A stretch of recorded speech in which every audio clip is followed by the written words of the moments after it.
Your daughter was brought to our hospital in an emergency. Currently, both mother and child are in a very critical condition.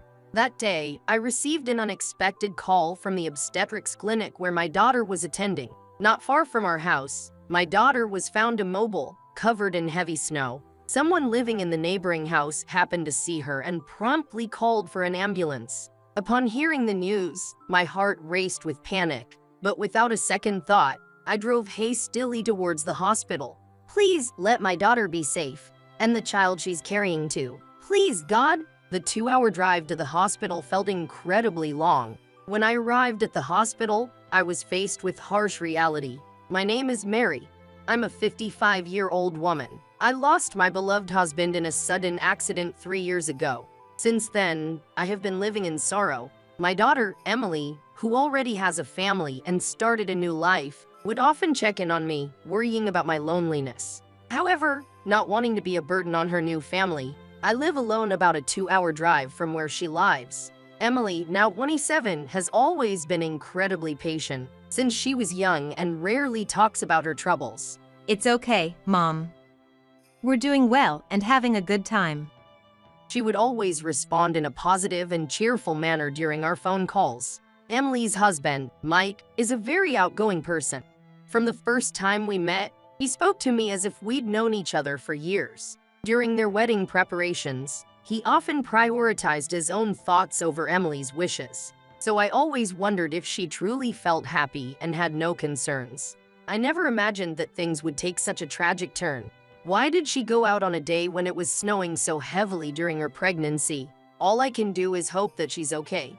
When I hurried to the hospital, the kind person who called the ambulance explained the details of what happened. The doctor said, Your daughter is currently unconscious and in a very precarious situation. To my surprise, when she was first brought to the hospital, Emily was conscious. She strongly insisted not to inform her husband and only gave my contact information to the staff. Entering the patient room, Emily was asleep. Gently squeezing the cold hand of Emily, wondering if she's still asleep, I called out her name repeatedly. However, no matter how much I wished, her eyes never opened. After a while, she quietly passed away. I can't believe that my precious Emily, the most important person in my heart, is no longer in this world. Sunk in deep sorrow, I felt so heavy that even standing up seemed difficult. Amidst this, I remembered I had to inform my daughter's husband, Mike. I took out my cell phone and called him. After several rings, Mike finally answered. From his voice, it was evident he was significantly drunk. His words were slurred, clearly revealing his level of drunkenness. Hello? However, Mike mistook my voice for his wife, Emily, and began selfishly talking about his own affairs. Hey, Emily, did you clear the snow from the front porch? If you're done, come pick me up fast. Mike, something terrible has happened. Emily is no longer with us. What? What are you talking about? Who are you? Aren't you Emily?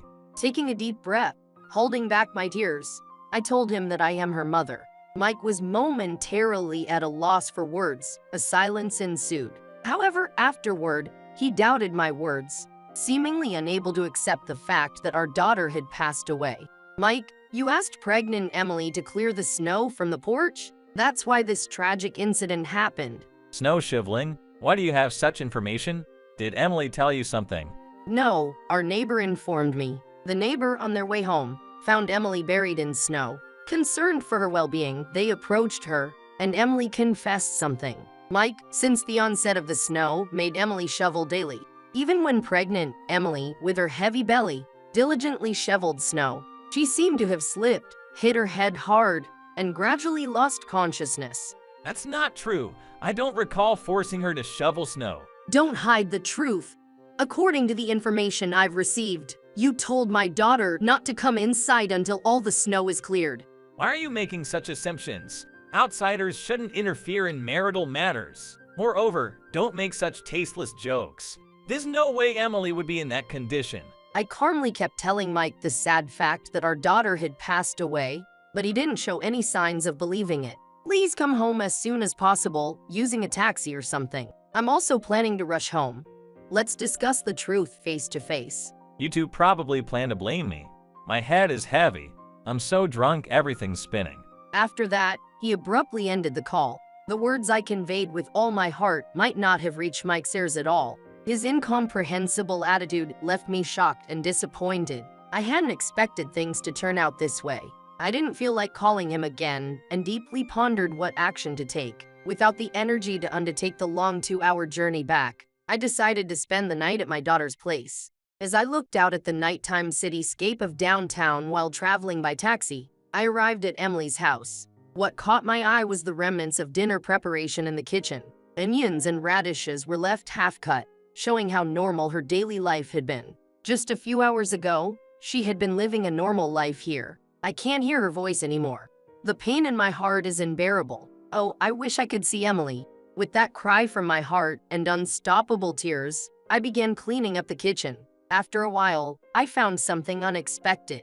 It was her diary, found in the kitchen storage. The moment I found the diary, memories of episodes told by neighbors and the attending doctor came back to me. If I open this diary, I might be able to learn about her feelings and daily life, even just a little. Right now, what I want to know most is how my daughter spent her days and what she felt. I felt that the answers might be in this diary, and with trembling hands, I began to turn its pages. Shocking truths and emotions were detailed within. After becoming pregnant, her life seemed to gradually get harder. Her health deteriorated, and as a result, she had to call in sick almost daily. Eventually, she chose to resign rather than take a long-term leave. Ever since she retired, it seems that Mike has been hurling harsh words at her. Even though you're a housewife, you're absolutely useless. You just indulge in luxury with the money I earn.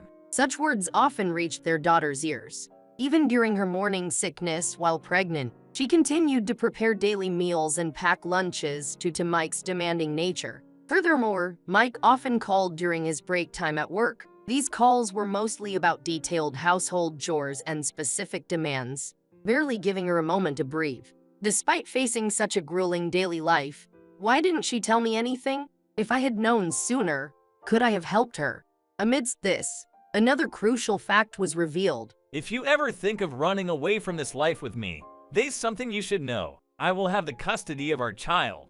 You won't get a single chance to see them. This threatening remark amplified her insecurity about raising the child on her own, and she ended up being bound to Mike.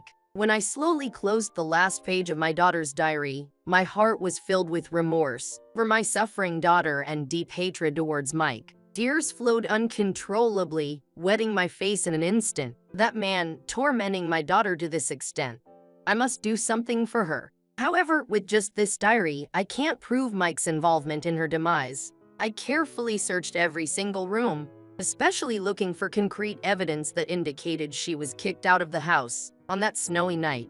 However, no such physical evidence was found. As the sunset and night approached, a phone left in a corner of my daughter's room started ringing. The caller ID showed, as expected, it was Mike. When I answered, an irritated Mike's shouting echoed. "What are you dilly-dallying for, Emily? Don't think you can fool me by playing dead. Make my favorite meal tonight and wait for me." You still don't get it, do you? She's no longer in this world. Is that you again, mother-in-law? If you're so insistent, why not show me concrete evidence? All right, I will. Just wait and see. I immediately hung up the phone, took a photo of my daughter's death certificate, and sent it to him as a message.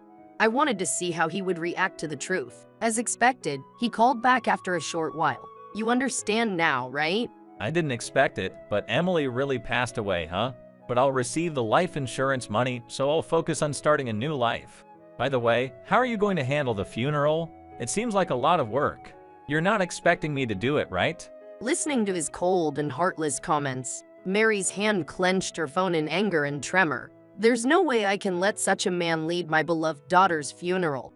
I have to take on the responsibility of giving her a proper send-off. Gathering my composure, I calmly suggested to Mike, I'll take care of all the funeral arrangements and bear the responsibilities of the main mourner. I want you to attend as her husband. So you'll cover all the funeral expenses, right?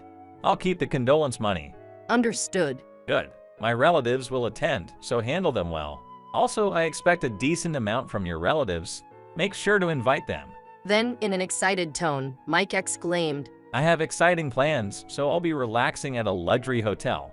And promptly hung up the phone. His calculating nature was truly troublesome. Even with our daughter's sudden demise, Mike seemed indifferent, showing no guilt or regret towards her or the future grandchild. My deep sorrow for my lost Emily grew into rage towards Mike, burning intensely like a flame. Mike, who caused so much pain to my precious daughter, needs to pay for his sins. With that resolve, I focused on the funeral preparations. I proceeded with the necessary formalities and preparations at my daughter's house. And finally, the sorrowful day arrived. On the day of the funeral, Mike, with his hands in his pockets, approached me with a contented smile. I plan to act the part of the grieving husband. As the funeral organizer, I hope you'll do your part well. Once the funeral is over, I'll take the condolence money and leave immediately. His self-centered words infuriated me, but giving my daughter a dignified send-off was my top priority. I held back my anger and responded calmly. Family, relatives, and friends were present. They mourned, saying, "To lose her so soon." The sorrow is indescribable. I still can't believe it. After the incense-burning ceremony ended, it was time for remarks. I stepped up to the microphone. Thank you all for gathering here on the memorial day of my beloved daughter, Emily. What I want to share is... I began to explain the circumstances, leading to my daughter's fate in detail. To the assembled relatives and friends, the atmosphere of the hall changed dramatically with my confession. As the voices of surprise and anger grew louder, Mike suddenly jumped up from his seat, raising his voice sharply. Don't be deceived by her words. Despite my repeated requests, Emily started shoveling snow on her own. It's because of that the tragedy occurred. This is the real story. I was lost for words, shocked and confused by Mike's sudden claim and his brief attempt at tearful acting. However, anticipating such behavior from Mike, I slowly pulled out the diary I had prepared, my daughter's diary, and began to turn to the page to reveal its content. This is an excerpt from the diary my daughter left behind. According to the diary, Mike had instructed her to clean every corner of the house, but being heavily pregnant, she couldn't clean perfectly. In retaliation, Mike coldly threw away the dinner she was about to eat. In her diary, she was deeply concerned about the health of her future child. That's an exaggeration. The food just accidentally fell off the table. Why are you trying to paint me as the villain? Isn't she just a bit paranoid? Even as Mike tried to interrupt, I continued reading the diary to convey the truth. My daughter had considered divorcing several times. However, not having a job, she was anxious about raising a child on her own, and Mike threatened her, saying that if she wanted to keep custody, she needed to obey him for the rest of her life. There's no way that's written in the diary. I don't want you making up stories to make me look bad in front of everyone. No matter how assertively he spoke, Mike's complexion was becoming increasingly pale. His reaction strongly reaffirmed the truth of the diary's contents. Afterwards, Mike, overwhelmed with rage, started towards me, but the relatives present immediately restrained him. You created this situation, and you think you can trap me. I will retaliate fiercely against any attempt to tarnish my reputation. Be prepared, because I will call the police and make sure you're arrested. Before you say that, perhaps the police will be called on you. I'm going to expose your fraudulent behavior. I firmly declared in a loud voice. Stop shouting and accusing me in public. Are you planning to behave this way in front of everyone here? Calm down. No matter how much people try to pretend on the surface, their true emotions and character will eventually be exposed. Mike's frightening gaze clearly shows the darkness within him. People around us were also surprised and condemning, murmuring words like, I can't believe this man. What is he thinking? Noticing the atmosphere, Mike abruptly changed his attitude. I'm sorry. I admit I got a bit agitated. I just wanted to say that what Emily wrote in her diary might have been a bit exaggerated. Everyone, please don't misunderstand. Even in this situation, all he did was make excuses. The fact that Mike left my pregnant daughter outside in the cold is a significant legal issue. As I said, if you have such clear evidence, you should present it immediately. Despite feeling his mocking laughter behind his confident demeanor, I decided to respond calmly. Here's the evidence I secured. Before the funeral, I had asked to check the dashcam footage from a neighbor's car and found a video that perfectly captured the incident. What? The advancements in technology are wonderful. It's the latest model that records 24/7 even when the engine is off. Now, I'll be informing the police about this situation in detail. When I showed the S card where the video data was saved, Mike's face turned pale and he clicked his tongue in frustration. In fact, before seeking cooperation from the neighbor, I had already informed the doctor who was treating my child about the circumstances and asked for their testimony if needed. Enough. I want to settle this matter quietly here. I'll offer half of the life insurance and condolence money, so accept it. Stop joking around. You can never bring my dear daughter back. If you think you can resolve this with money, you're gravely mistaken. You should experience the fear and despair my daughter felt, alone and cold. I immediately contacted the police and relayed the details of the situation.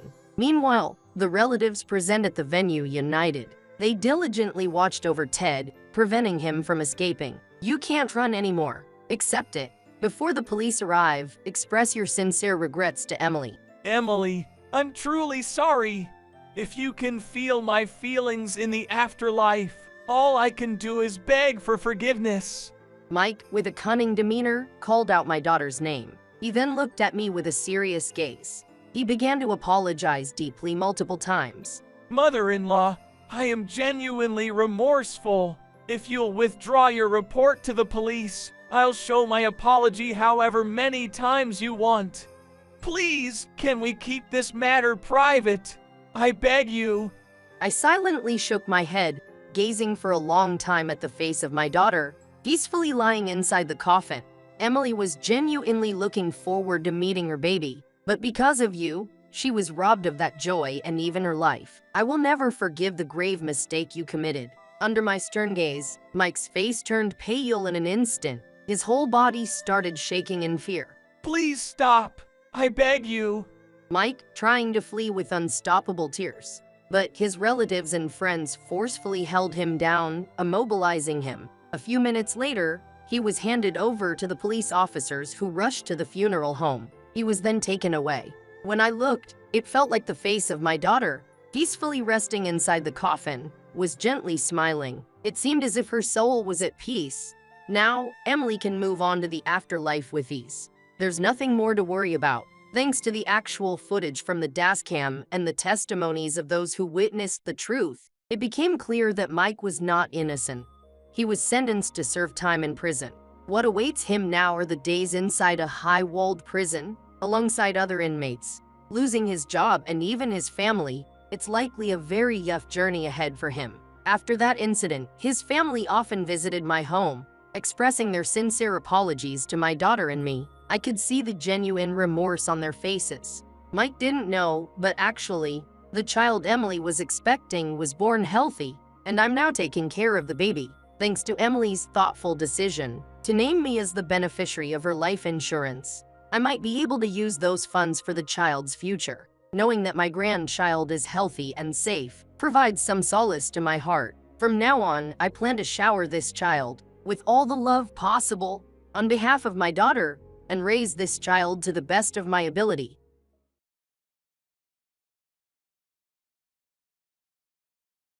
I'm surprised you could make it to the reunion after dropping out of college halfway through, she replied. I'm living with my boyfriend on the 20th floor of the high-rise apartment, she said. Well then, I was about to go when she yelled, Hey, where are you going? This is the way to my house, she said, indicating a structure across the street. I'm heading home now. Here, on the top floor, is my apartment, I answered. Tucker Tate is my name. I currently manage my own company. To be honest, I never imagined that I could run a company. I've wanted to start my own business since I was a little child, but I believed it was unattainable. My father's expectations were the source of this belief. Since I was a little child, my father, who was the director of the hospital, had constantly expressed his desire for me to take over the hospital. To be honest, I had no desire to become a doctor. I liked to study when I was younger since it pleased my parents. But as I got older and completed middle and high school, I started to doubt it. Was being a doctor truly what I wanted? No, that isn't it.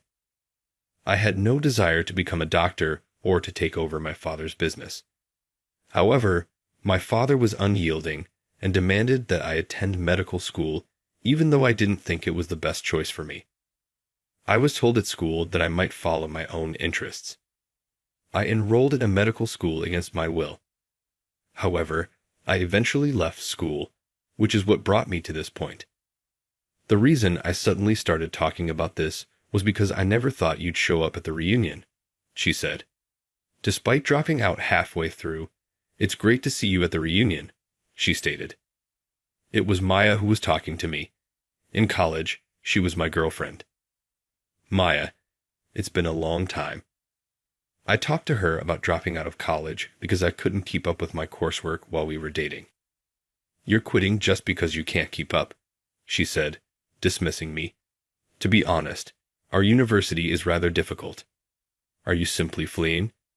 She never paid any attention to my worries. She told me she had found someone else and ended our relationship after we talked about my need to go. I found it easier to permanently leave college once we broke up. After all this time, it's good to see everyone. How are all of you doing? Where do you currently work? She asked everyone, with the exception of myself, in a friendly manner. Even in college, Maya was always that way. She was really cordial with her professors and fellow students, but when she talked to me, it was different. She usually addressed me in a patronizing manner. When I saw her at the reunion, I thought perhaps she had changed, but she hadn't. How have you been spending your time? What did you do after dropping out of medical school, please? I founded my own business after discovering what I truly wanted to achieve. Although it took a while, it's quite rewarding. She grinned as I was speaking, as though I had said something funny. Thinking that I hadn't meant to say something intriguing, I waited for her to say something else. According to her, and then. I had just answered her initial question, but I was puzzled by what she wanted more. What did she mean by, and then? And just how much are you making now? My thought froze for a moment, since I didn't expect to be asked about my earnings. You probably have just one employee, right? That's called a sole proprietorship, you know. You don't say you've launched a company with freelancing. In all these days, are you calling that a startup? You're really out of touch, she remarked, seemingly unable to believe I had started a business. Or was she believing me, but just assuming it was a small venture? It's not just me. I have a substantial number of employees and a stable annual income. Of course, I can't discuss my salary here. So, how many employees do you have? More than 100, of course. It's not just 100. It's over 1,000, I responded. I answered that, and Maya burst out laughing with delight. Her laugh hadn't changed since our student days. Before we dated, she looked so charming. That changed once we became a couple. It turned out Maya always looked down on me. Even while we were together, she would talk down about me to our friends in our college club, claiming she was doing me a favor by dating me. If you're going to lie, at least be more skillful about it. Lies that obvious only embarrass you, you know. I'm not lying. I even have a business card. Do you want one? Oh, stop it. Don't try to give me your contact information. Maya glared at me with utter disdain. I had only mentioned handing her a business card, not exchanging contact information. Did she equate giving out a business card with exchanging contact details? It's not like that at all. I just want you to believe me. Come on, anyone can make a business card these days. Don't think you can fool me with that, she dismissed. She seemed determined not to acknowledge my entrepreneurial success. That was understandable since she had always considered me beneath her, especially after I dropped out of college. She couldn't easily accept that someone she regarded as inferior now managed a company with over 1,000 employees. I had struggled to reach this point. I had discussed it countless times with my family and faced many challenges, but I am here today through encounters with a lot of people. So it was frustrating to be dismissed with simple words like, "That's impossible." If you doubt me that much, check out my website. You'll see my name as the CEO. "I'm sorry, but I don't have time to waste on you," she retorted. "Who started this argument in the first place?" I wanted to argue back. "I don't have time to indulge your lies or any intention of believing them. Just dreaming is fine, but we're adults now, so get your act together," she said as she walked away to join other classmates. Maya was dressed in branded attire, suggesting she led a comfortable life. It was disappointing to hear such things at the reunion I had looked forward to. Nevertheless, I enjoyed catching up with other friends, reminiscing about who had gotten married and who had children. It made me feel as if we were back in our student days. As the reunion reached its midpoint, Maya approached me again. "Maya, will you listen to my boyfriend's story? He's really cool," she started on her own. "My boyfriend works for a major company, and he seems so busy. His boss is a great guy, and he wants to contribute to the company. I love that he's dedicated to his company, but I wish he wouldn't make me feel so lonely," she shared. "Is that so? Tucker, you probably don't have to worry about being too busy with work," she said with a sideways glance and a sneer. "Why does she always seem to have it out for me? I'm currently working at a hospital," she continued. She had graduated from medical school and was working at a fairly large hospital. "Look at this, my boyfriend gave me this necklace. Isn't it cute? Guess how much it cost?" Maya's necklace was petite and very cute, suggesting that the person who chose it had excellent taste. Considering the market price of this brand, it's probably around $3,000, right?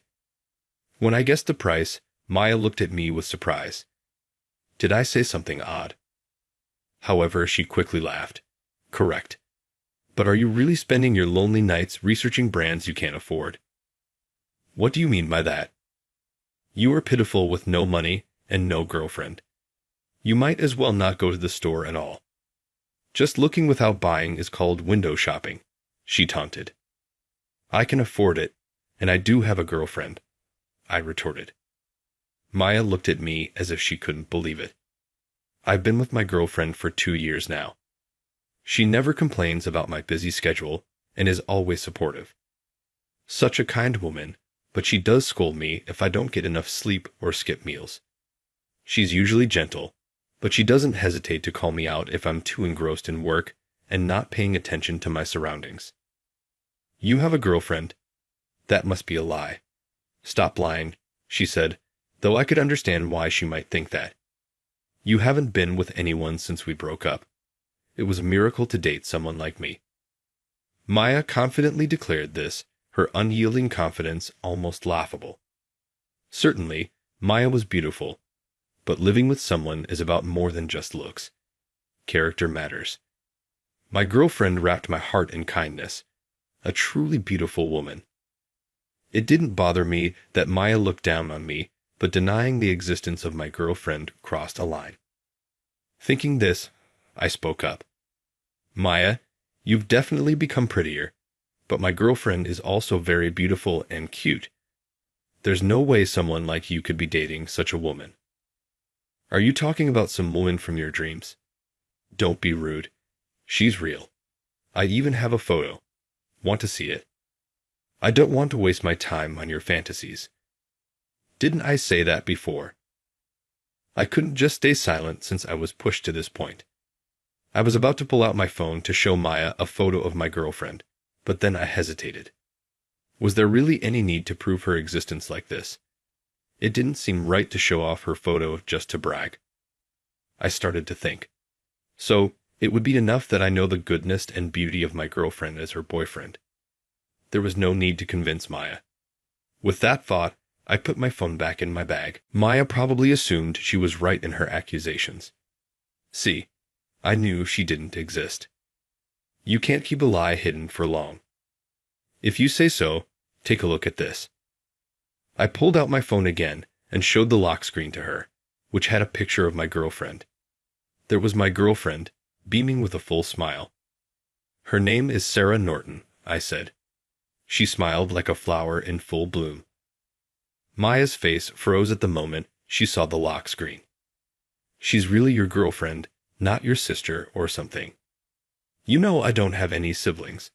She's genuinely my girlfriend, I affirmed. Maya looked at my phone screen as if it were something distasteful. I feel like I've seen her somewhere before, Maya mused skeptically. Though I doubted they knew each other, she continued, I feel like I've seen her before. You grabbed some random photo off the internet, right? Maybe she's an actress. I'll check it out later.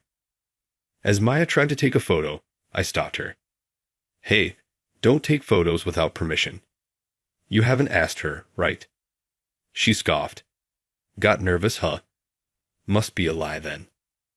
It seemed she found it amusing that I refused to let her take a picture. She looked at me triumphantly, convinced that the photo must have been pulled from the internet. If you won't believe me, then let's just drop it, I said, getting fed up with arguing with her and looking away.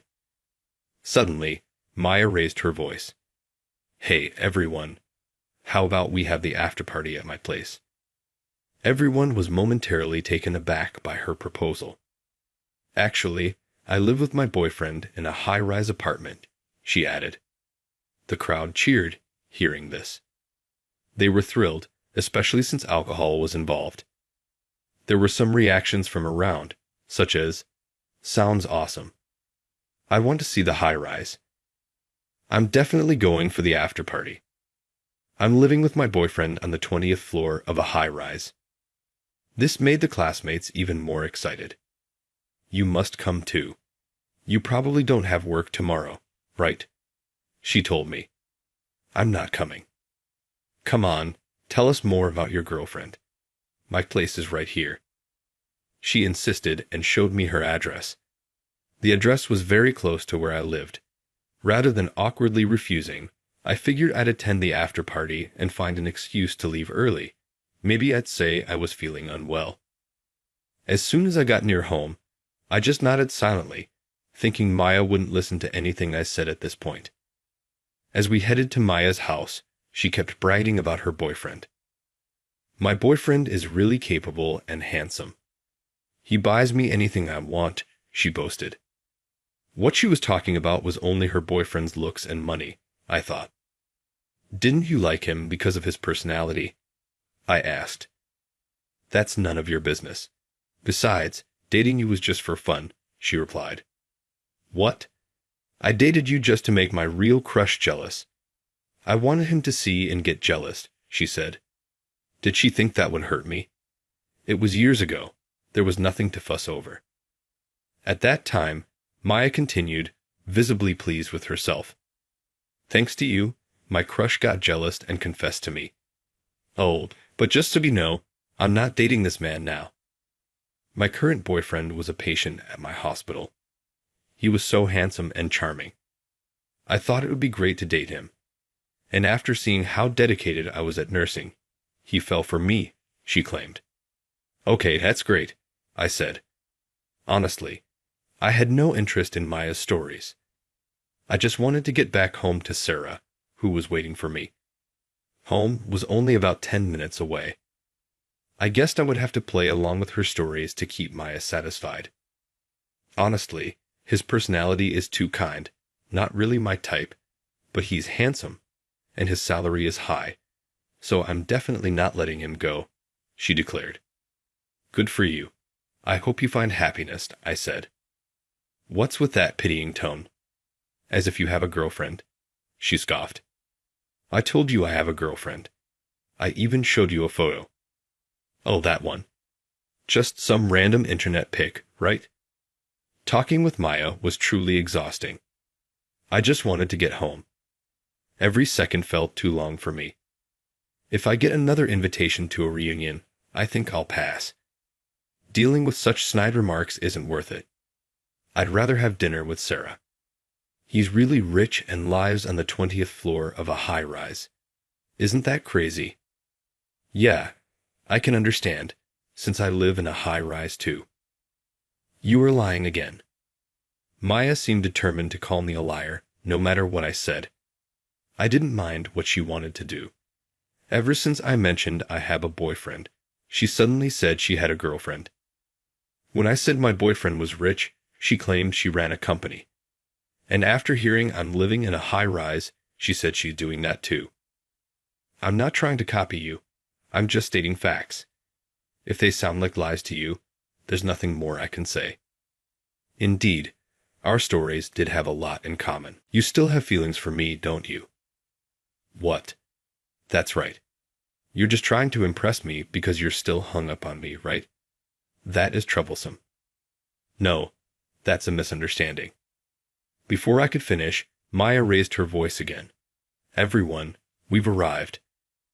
Mine is on the 20th floor of this building. I thought I was finally free and said, well then, and started to walk away. But then she exclaimed, hey, where are you going? My place is this way. She pointed in the exact opposite direction of the building I had started walking toward. No, I'm going home because my place is on the top floor here. I started walking toward the building opposite to the one she pointed out. The crowd around us began to murmur. That's not true. You're living in this building. What's the point of lying? Such lies will be quickly exposed. That high rise? Isn't it better than mine? Maybe, but I don't know how much your rent is, Maya. Your apartment's rent is double mine. Maya had yelled, and I knew this fact for the first time. Then other classmates started to chime in. This place is really famous, right? I heard on TV it costs a lot. I've always prioritized work, so I never cared much about where I lived. Just that it was close to work and reasonably spacious. It turned out the high-rise I lived in was quite renowned. Stop lying. Go inside then. I'm going home anyway. Are you coming with me? Maya nodded as if it were obvious. If you're lying, you're going to be really embarrassed. She seemed determined not to believe me until she saw me enter my home. I sighed and walked, looking into the entrance. I greeted the security as usual. Maya's face showed disbelief when she saw this. As I was about to use my key to enter, she rushed up, saying, "Is this really your place?" "I've been telling you it is. I'm going home now." "Wait, explain yourself." Maya got angry while saying so. "Enough already. I've been telling the truth from the start. Besides, aren't your friends waiting for you? You're going to host the after-party at your place, right? You have to come too. My girlfriend is waiting for me at home. I need to go back to her." She heard this, and it seemed like something clicked for Maya. "Let's invite your girlfriend and go to the after-party together." There was no way I wanted that.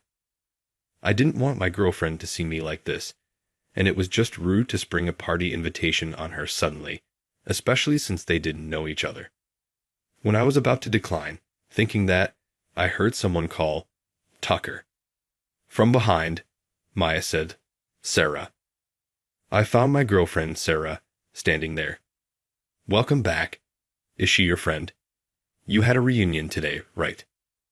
It seems Sarah had just been to the nearby convenience store to buy some drinks. She held a bag, likely containing some snacks. "I just wanted something sweet. Got some ice cream and drinks," she said with a sweet smile. My heart felt at ease just looking at her. Suddenly, Maya approached Sarah. "We're having an after-party at my place now. Would you like to join? You're Tucker's girlfriend, right? Aren't you curious about his past?" Maya ignored me and spoke directly to Sarah. She looked quite bewildered. "Hey, stop it. Can't you see she's uncomfortable? It would be great if you could join us for the after-party," Maya said, forcing a smile. "It's too sudden to invite her, really," I added. "I'd love to go," Sarah responded with a smile, and it surprised me. "There you go. I'll show you to my place," Maya said. "Thank you," Sarah said, and the two of them started walking together. "Are you sure about this, Sarah?" I asked. "I'd like to talk and join if that's okay. I won't be in the way," she said. Her willingness was unexpected since Sarah usually didn't like such spontaneous plans. "It's all right since she's saying so," Maya added. I couldn't understand what Maya was up to, but my questions were answered just a few minutes later. "Actually, I used to date Tucker. He's not really anything special, kind of dull, you know. Why would you be with someone like him? Don't waste your time." She started saying things like that. He even claimed he dropped out of college and runs a company. It's not a lie. He really does run his own company. "Really? Are you sure you're not being deceived? Be careful. There are a lot of scary, lying men out there." "Ha, that's funny. I'll be careful. You really should. It's surprising how many lying men there are around here." She was implying that I was one of those lying men. Even though she had confirmed that I do have a girlfriend and live in a high-rise, she still didn't believe I ran a company. But you know, it's not just men who can be scary. Women can be too. So we all have to be careful, right? Yes, there are lots of lying women out there too. I have a brother, and I always make sure to look out for him so he doesn't get deceived. Sarah began to say, engaging in the conversation with a twist. "You have a brother?" I asked, surprised. "Yes," Sarah replied. "He's beautiful, so I bet your brother is really handsome too. What's his salary like?" "His salary? I'm not sure exactly, but I think it's quite high. Plus, he's handsome and has a great personality. Introduce him to me, will you?" Even though she had been bragging about her boyfriend all this time, it was surprising she could say something like that. I was heading to Maya's house with a look of disbelief. The elevator continued to rise, and soon we would be at the 20th floor. I really didn't want to go, but if Sarah was enthusiastic about it, then it was a different story. Sarah was talking a lot today. She was usually quite reserved, and Maya was clearly looking down on me. I thought Sarah would snap back at her, but she had been unusually quiet. We arrived at Maya's place. "Hi, I'm back," Sarah said. "Please keep it a secret that I asked about your brother earlier," Maya whispered to Sarah.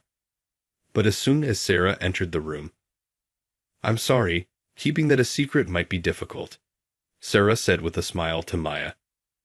Then Tucker Sawyer appeared. "Hi, Sawyer. Why are you here?" Maya asked, looking shocked. "That should be my line." "Sawyer, you've been living so close to my place," I replied. Maya's mouth agape in shock as our conversation unfolded. "Do you know him?" Maya asked. "He's the CEO of the company I work for. He always gives me great help," Sarah said. "Thank you, Sawyer. Sales performance is top-notch." "That's not true at all," I replied. "A CEO? That's a lie, right? Because my boyfriend works for a really big company. It makes $500 million a year, right?" Maya said, clearly skeptical. "Hey, Sawyer, $500 million? That's our CEO," Tucker Sawyer said with a mischievous grin. I had no idea that one of my employees, Sawyer, was dating Maya, and that he lived so close by. Then there was another problem. "Bro, long time no see. I didn't know you moved here," I said. "I just moved here recently and hadn't told you yet. I was planning to invite you over soon," Sawyer said. "Your brother? What does that mean?" Maya asked, her face turning pale. She pointed at Sarah. "She's my sister, and that's her boyfriend, Tucker." "You're kidding. She was your sister?" Maya asked. "Were you deceiving me by knowing all along?" For Maya, this situation must have been overwhelmingly awful. The boyfriend she boasted about was an employee at my company, and she had been complaining about me to her boyfriend's sister. I had only seen him in photos, so I just thought he looked familiar. But when we got here and I saw my brother, I realized that stuff I said earlier was just a joke.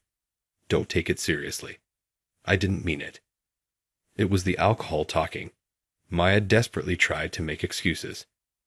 It seemed that the classmates somewhat understood the situation, leading to an uncomfortable atmosphere.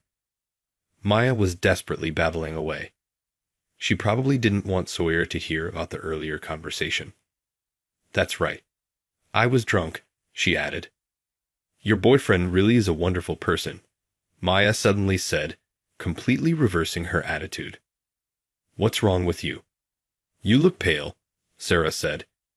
Weren't you looking down on my boyfriend, saying that someone who dropped out of college couldn't possibly work properly? My boyfriend is working hard, managing his company. Sarah's face showed anger instead of smiles. It was just a little joke, right?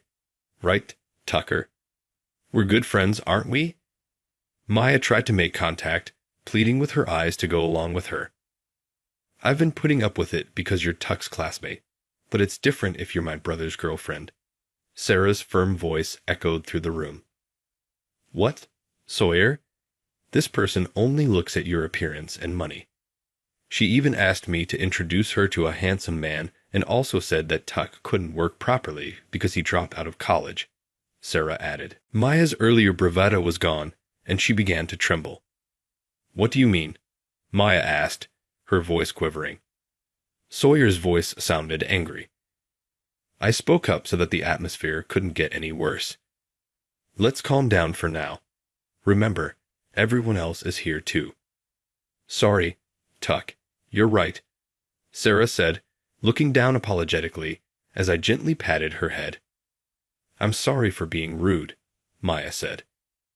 I had no idea you worked for such a major company. The way you say it, it sounds like it would be okay to look down on someone if they didn't work for a major company, I replied. No, that's not what I meant, Sarah said quickly. Sawyer and Sarah's eyes were filled with anger. In fact, I was the one who headhunted Sawyer at his previous company. He wasn't advancing as expected, but the reason for his lack of progress was clear. His boss was taking all the credit for his work. Realizing this, I headhunted Sawyer and brought him into my company. That was why Sawyer regarded me almost like an older brother, truly bonding with me. It was Sawyer who introduced me to his sister, Sarah. Sarah's eyes were sparkling with excitement when we first met. I've heard all about you from my brother, she had said, her liking for me evident from the start. Energetic and somewhat reckless, the more time I spent with Sarah, the more I was drawn to her. It made me confess my feelings. That was why Sarah and I are very close to each other. I'm sorry. I had no idea you were the CEO of the company, Maya said. I said so many disrespectful things. I don't mind. It's true, I dropped out of college, I reassured her. That's kind of you. You've always been so kind, Maya said, seemingly relieved by my support. She looked at me with a relieved and happy expression. I don't really mind, but you're not suitable for my precious friend, I finally said. Throughout the reunion, you've been boasting about your boyfriend, focusing solely on his wealth and appearance. Honestly, I wouldn't be able to sincerely congratulate you either if you got married. I can't see myself getting along with you. Why would you say something like that? Let's discuss this later, everyone. Sorry for the odd vibe. Sawyer quickly shifted into work mode and began entertaining the other reunion members. Initially, the atmosphere was indescribable, but as the alcohol flowed, the room soon leavened up, except for one person. Maya apologized numerous times afterwards, but apologies alone couldn't change what had happened. Try to talk it out. We're heading home now. Let's go, Tuck said with a joyful smile, gripping my hand and leading me toward the entrance. I heard a sound like something collapsing behind us, but I didn't look back. Since then, I've heard that Maya broke up with her boyfriend and was kicked out of the high-rise. Afterwards, she blocked all her classmates' contacts, and no one could reach her. With such a high pride, Maya probably couldn't bear it. I hope she finds true love somewhere, love that isn't based on appearances or money. Maybe then Maya might change. Tuck, I'm sorry for causing such a scene. Honestly, I feel relieved. Thank you. I was thinking of enduring it if she was just one of your classmates, but it's different when she's my brother's girlfriend. right? Plus, she kept making disparaging remarks about you. It's always like this. You get angry before me, so I never have to. I'll always get angry for you. Tuck, I'm seeing Sarah laugh so happily, and I decided to propose to her soon.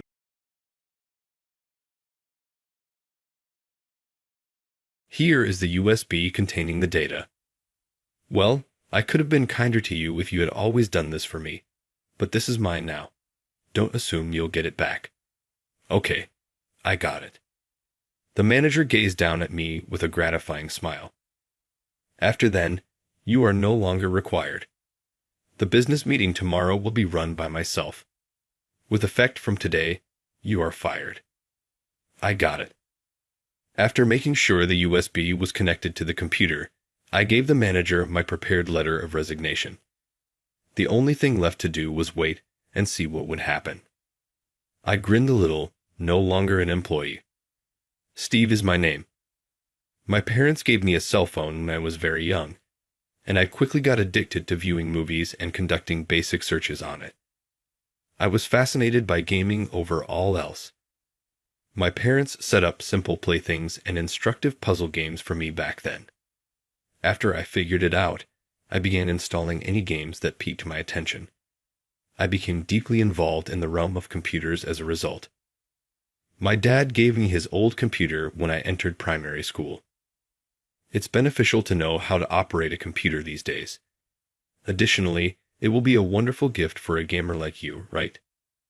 Yo, thanks, Dad. I continued to ace practically every test until I graduated from primary school, which worried my mother about my future grades. My mother, who was first hesitant to give me a computer, ceased bugging me about her concerns because of that. With a little more money in middle school, I started building my own computer. But initially, I didn't have a lot of money, so I couldn't afford to buy new parts.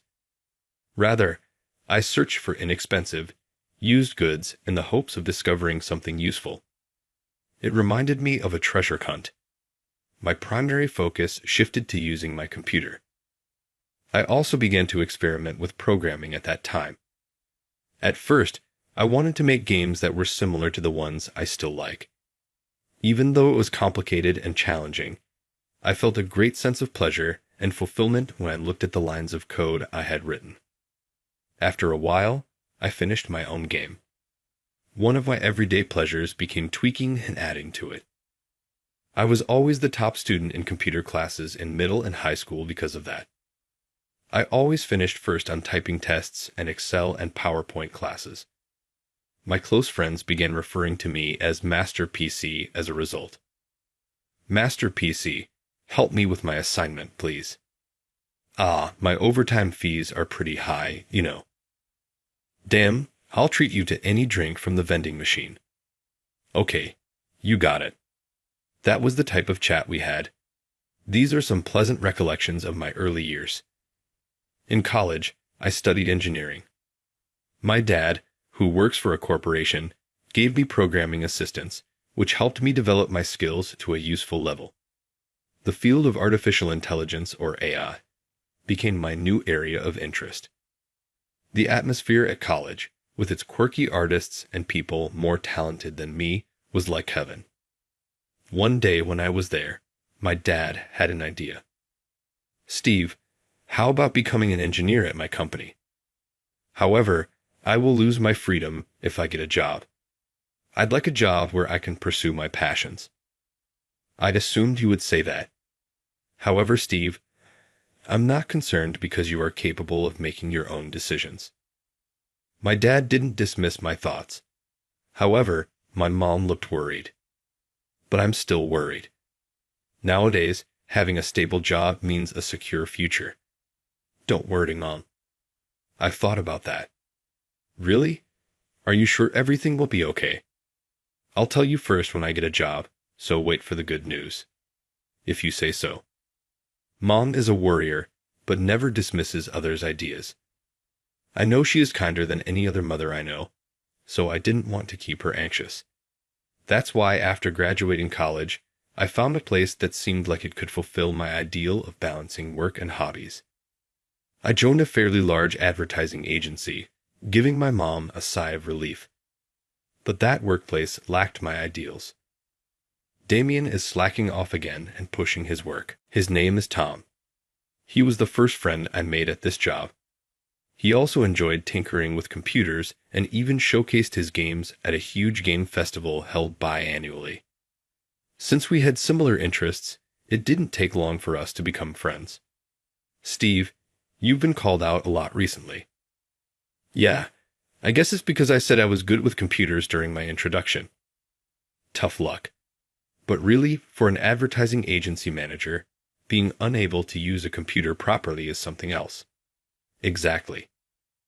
Our workplace, led by such a manager, Damien, a man in his 50s, became a busy place. He leverages his seniority to dump work on younger employees. Because of his behavior, despite being able to leave on time, we're all pushed into working overtime. Both Tom and I are victims of this. Hey, Steve, come here for a sec. Yes, what's up? There's some trouble with the computer. Can you take a look? All right, I got it. That's how it goes. Whenever there's a problem, they call me, but it's always minor issues. There, it's fixed. Well, young guys like you could do anything without a computer. Fixing this is expected. Sure. You know, I've always gotten A+ grades in math throughout my life, from elementary school. I even took a business class at my local community college. Unlike you, who rely on machines for simple calculations, I excel at computation. We're in different leagues, you understand that, right? I guess so. Conversations with Damien always lead to his boasting and his views on the younger generation. Basically, he has a condescending attitude and outlook towards those younger than him. That's why he's quite disliked in our department. But among us, there was one guy who seemed to get along well with Damien. This company has grown because of me, you know. Well, Damien, you truly are a great person. You get it, my greatness, of course. His name is Matthew. Though he's technically my colleague, we've never spoken. However, he's known for his sharp tongue towards others and always sticks close to Damien like a sycophant. Probably he's aiming for a promotion, but his behavior has been causing discomfort among our colleagues. Hey, Steve, Damien said you need to do this. This wasn't your job, huh? What are you talking about? This was assigned to you. What's with that look? Fine, just leave it like that. He, too, is the same as Damien. Matthew had a habit of dumping his work on others. Honestly, we could refuse what he said, but he persistently nags. So, eventually, everyone just accepts it. Steve, you're really unlucky. You too, Tom. Why did we end up working here? I don't know. Well, because of these two guys, I did manage to bond with my seniors and peers. Lately, when we talk during breaks, we inevitably end up complaining about those two. In the midst of this, news of a major project came in. It was about handling a new advertising venture for a global company that develops the latest computer software. For a company of our size, it was a massive opportunity. The president seemed very enthusiastic about it. Thankfully, after some negotiations, we officially secured the contract. It was a sign of great progress for the company. Soon, the news reached our department. It was about assembling a team to prepare the necessary data for the business deal. Looking at the list of members participating in the project, I saw my name on it. Good for you, Steve. Yay. This project seems really promising. I'm sure you'll bring great results. I'm counting on you. Thanks. I'll do my best. Tom, my colleague, was genuinely happy for me, but our excitement was short-lived. While looking at the list, I noticed Damien's name. Tom seemed to have noticed it at the same time, and we both let out a sigh. Good luck, Steve. It must be a joke. Tom gave a wry smile and spoke in a monotone voice. Starting the project preparations, I first gathered company data and current industry trends to create the materials. To align the materials with the client's needs, I made several visits to their office. After numerous discussions to clarify their requirements, I managed to gain some trust from them. While thinking that it was quite an enjoyable job, I started working on the task. But just when I'm feeling good about my work, that person always seems to show up in front of me. "Hey, Steve, finish this data collection by tomorrow." "Isn't this your task, Damien? Stop complaining. Just do it. Got it?" Damien pushes even the simplest tasks onto me. Honestly, I wonder when he actually does any difficult work, especially since he keeps dumping these kinds of tasks on me. I feel frustrated about it. Once, while walking around the office during a break, I overheard Damien and his lackey, Matthew, talking. That guy is so dumb. I don't get why he works so hard. With someone like Steve around, I get to enjoy the sweet life. Damien, you're so bad. Man, I totally don't care. Just let that guy handle all the troublesome stuff. That way, I can easily maintain my performance. You're such a strategist, Damien. Strangely, hearing their conversation didn't make me angry. It was all too expected, and I just felt resigned. Quietly sighing, I went back to my desk and resumed my work. The day before the project negotiation, I was glued to my computer, finalizing the preparations while communicating with the client. I was so busy that I stood out in the department. Gradually, I started receiving praise from my peers and senior female colleagues. I felt as fulfilled as when indulging in my hobbies. But it seems someone didn't like seeing me like this. "Hey, Steve, the printer is running out of ink. Refill it." "Ah, sorry. I'm a bit tied up right now." "Just do it when I tell you to. That's the problem with young people." "Got it." Arguing wouldn't change anything. I know his type, so I didn't talk back. But such incidents kept piling up. "Hey, Steve, we're running low on pens. Place an order with general affairs." "Got it." Can't you even notice something like a minor problem? What's with young people these days? There was this instance and others. "Hey, Steve, make some coffee. Show a little consideration for others." "Sorry about that." "Ah, I changed my mind. Make some tea instead." "Got it." Seriously, it's because you're dilly-dallying that I changed my mind. Honestly, I felt like spilling the hot coffee I had just made on purpose. In the end, I dumped the freshly brewed coffee down the sink and made tea instead. Then Tom came over to me. "Hey, are you okay, Steve?" "Yeah, thanks. But there's nothing I can do about it." "Sorry, I can't do much for you either." "It's okay. It's fine. Don't worry about it. Just talking to me already makes me feel not alone." That's a relief. "Steve, after the project is successfully completed, let's have a drink. Sushi or barbecue, whatever you like. It's on me." "That sounds great. Now I'll go and deliver this tea." Enjoying my job and the private time promised in the contract. All of it was being taken away by Damien. I was beginning to feel a slight sense of revenge as I felt my hatred growing, burning up the warm kindness in my heart. I placed the steaming tea next to Damien.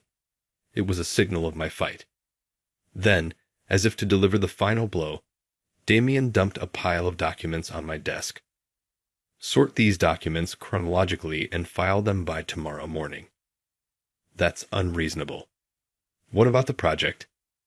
"You're just a regular employee, and I'm the manager. Understand the hierarchy. You can't defy me. Can't you even handle this? You're so incompetent. It's pathetic. Being good with computers doesn't mean you're cut out for office work. You're a disposable employee." Damien, probably harboring some dissatisfaction with me, said all he wanted without caring about the others around. Feeling relieved, he left with Matthew.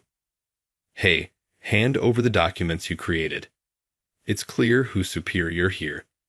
Normally, for a big project like this, someone in my position should be dealing with the client. It was too early for you." As I recalled everything that had happened, I trembled with anger, struggling to keep my composure. For the first time, I experienced how one's vision narrows and darkens when losing oneself to anger. But in the remaining sliver of light, I saw Tom and other colleagues and seniors looking worriedly at me. I managed to suppress my dark feelings. All right, here is the USB with the data. You're being cooperative for once. If you were always like this, I might have taken care of you. But now, this is mine. Don't expect to get it back, okay? With a satisfied smile, Damien looked down on me. You're no longer needed.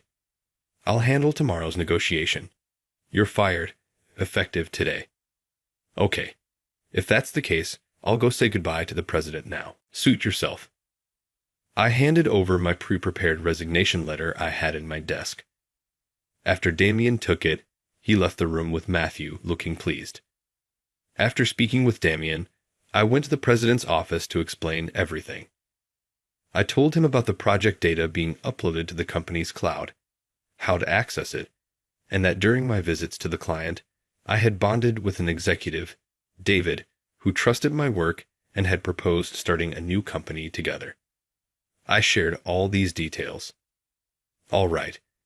I thought this company would be a good environment for you, but it ended up causing you pain. I'm sorry. It's okay. Don't worry about it. But probably the feelings I've harbored against Damien will smolder in my heart for a while. Well, maybe this is for the best. Besides, I always felt uncomfortable with the idea of you and me being tied by a hierarchical relationship. I feel the same, Dad. Most people don't know this, but the president of the company is actually my father. I joined the company under my mother's surname Williams, so it's no wonder no one realized. Initially, Mom suggested I join a company as a successor, but Dad wanted me to live more freely and didn't intend to make me a successor. So he was actually somewhat relieved to hear I was leaving. I'll clean up my desk and then leave the company. You make it sound like you're going far away. Please excuse me for leaving ahead. Just say you're going home as usual. I'm just kidding, Dad. Then I'm going home. Take care. When I returned to the office, I saw Damien in a flurry. I asked Tom what happened. Apparently, when Damien plugged in the USB drive he took from me, it triggered a warning, and the computer froze. Huh. Well, that figures. Everyone around him was just shrugging it off, saying they didn't know what to do, making him even more panicked. Seeing Damien and Matthew flustered, I couldn't help but snicker. Noticing me, Damien shouted, almost yelling, "Hey, Steve." "What's wrong, Mr. Damien?" "When I plugged in this USB you gave me, the computer stopped working." "Fix it." "I'm sorry, but I'm no longer an employee here. I was fired by you just a while ago, and it's past my working hours, so I'm going home." I said this and began gathering my belongings to leave. Damien stomped over to me and reached out as if to grab my collar. "I'm not your coworker anymore. If you try to harm me, I'll file a police report." Damien's face turned red, then pale, and he stopped in his tracks. "What did you do?" "I don't know, but weren't you aware, Mr. Damien? Our company prohibits carrying data on USB drives for security reasons." "What are you talking about?" "It's a rule for preventing data leaks. If you don't follow the proper procedure, plugging in a USB will trigger a warning. Right?" "I forgot," Damien muttered, realizing the company rule he had ignored. For someone in your position to forget such an important thing, it's surprising you managed to be in charge of others. Getting cocky, aren't you? Can't even handle a computer, lack rational thought as an adult, and behave like a selfish child who knows nothing of the wider world. It's sad how your mind hasn't grown despite your age. It's a wonder how you've survived in society so far. I mimicked what Damien had always done to me. My colleagues, watching this, were laughing quietly, shaking with suppressed laughter. Tom was grinning, watching us with his elbows on his desk. "Well, if you follow the proper steps, you can use it again." After I said that, Damien seemed relieved and let out a deep sigh. Seizing the moment, I added, "You can apply at the General Affairs Department, and it'll be usable in 2 to 3 days." Hearing this, He turned pale again. The negotiation is tomorrow. I guess you understand what this situation means, right? Someone in your position should naturally understand. Steve. Well, I've been fired. As you said, I'm incompetent and only good with computers. I'm leaving this company now, and please don't contact me. We're practically strangers now, Mr. Damien. With a sense of liberation, I felt like a hero who had conquered a battle, and I left the room. The data on the USB drive was already uploaded to the company's cloud, as I had informed the president. However, I saved it in a place where Damien, lacking computer skills, wouldn't find it. Despite my grudge against him, I didn't want to harm the project or other members, especially the president, who was enthusiastic about it. David, from the client's side, was also fully informed about the incident, so even if Damien made a mistake, the negotiation would not be jeopardized. The president would surely handle things smoothly tomorrow. Time passed. One day, over drinks, David, who was an executive at the client's side back then, told me what happened afterward. Damien appeared at the scheduled negotiation looking utterly exhausted. He tried to bluff his way through, but was sharply questioned by the clients and my father, the president, causing his voice to tremble. Moreover, when asked by the client why I wasn't present, Damien boldly claimed, he was incompetent, so I had him leave, as if it was a righteous act. The clients chuckled, but David, without changing his expression, calmly asked, in what ways are you more capable than Steve? He often visited us to understand our needs and created clear documents. We were considering asking him for the final advertisement due to its high quality. I've always excelled in math. I also graduated from a business class at a community college. Young people these days rely too much on computers and don't think for themselves, Damien confidently boasted. The president laughed. Graduated from a community college. Steve graduated from the university with a Master of Business degree. Also, he has US CPA. Hearing this, Damien froze. How come you know so much about him? Damien stammered. I've been watching over him closely, second only to one other person in this world. It's natural for me to know about him. That can't mean. He's my son. Yikes. Damien paled and collapsed to his knees. David, like delivering the final blow, said, Our company develops the computer software you so readily dismiss. Interesting. Saying this, he laughed so heartily that the clients who came with him were taken aback. Then David suddenly stopped and stared coldly at Damien, saying in the lowest voice he could, The incompetent one is you. The room froze. David mentioned he was expressing his own disappointment too. His colleagues later said they never knew David could be so intimidating. In the quiet meeting room, with everyone staring at their desks, the president addressed Damien. I understand it's hard to keep up with the times as one gets older. I feel the same. But we must not deny the changes. Once we do, time stops for us. Our industry must always be at the forefront, he continued. You've been pushing work onto others, saying you don't understand or can't do it. I've heard from your subordinates. Most of the work credited to you was done by them. What's your value, then? At that moment, Damien was like a deer caught in the headlights, as David metaphorically described. When Damien became almost motionless, the president stood up. The materials Steve prepared are with me. I apologize for the inconvenience caused today due to my lack of supervision, he said, then apologized to the clients. David added, Steve's excellent materials and trust are still intact. Let's discuss this another time. And he's practically family to us. The clients laughed and let it go. The president then glared at Damien. The world has a way of balancing things, like a scale seeking equilibrium. Now one side of the scale is loaded with your deeds. What will balance it?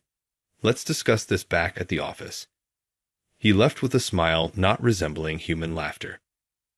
Later, Damien was immediately dismissed by the president. Even though David and my dad are usually cheerful and kind, Hearing this side of them made me shudder. Don't worry, that was just an act back then, David reassured with a smile. But I decided never to anger these two. Afterward, I was fully immersed in the new company I started with David, enjoying my work more than ever before. Our business focused on developing apps that everyone could use for fun and convenience. There was a lot to do, but most of the work overlapped with what I used to do as a hobby.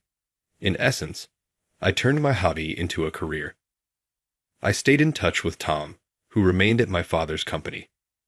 Occasionally, we would go out to eat when our schedules aligned, and sometimes we invited David, the president of my new company, to join us. The two of them became good friends, almost like best buddies.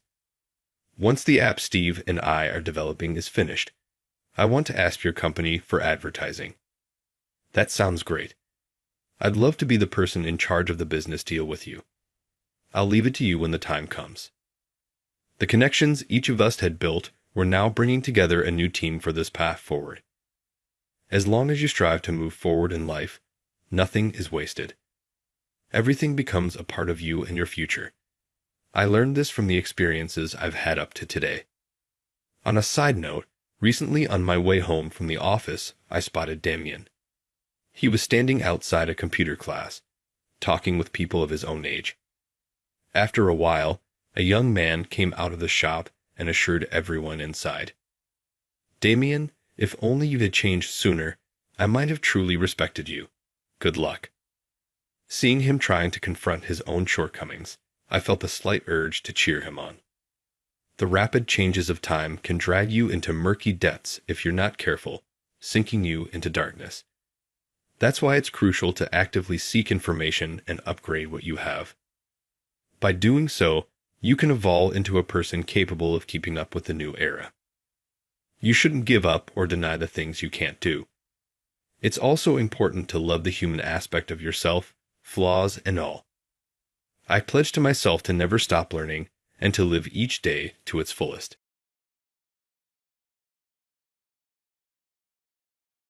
I've been raising my best friend's daughter on my own since he passed away. One day, as I was dropping my daughter off at daycare as usual, I unexpectedly ran into someone I never thought I'd see again. It was my ex-girlfriend, who had broken up with me unilaterally 7 years ago. She looks exactly like a poor man's daughter, she said, casting a condescending look at my daughter. I could only stand there in silence, staring at her. I'm so glad I dumped a boring guy like you. You probably make next to nothing, right?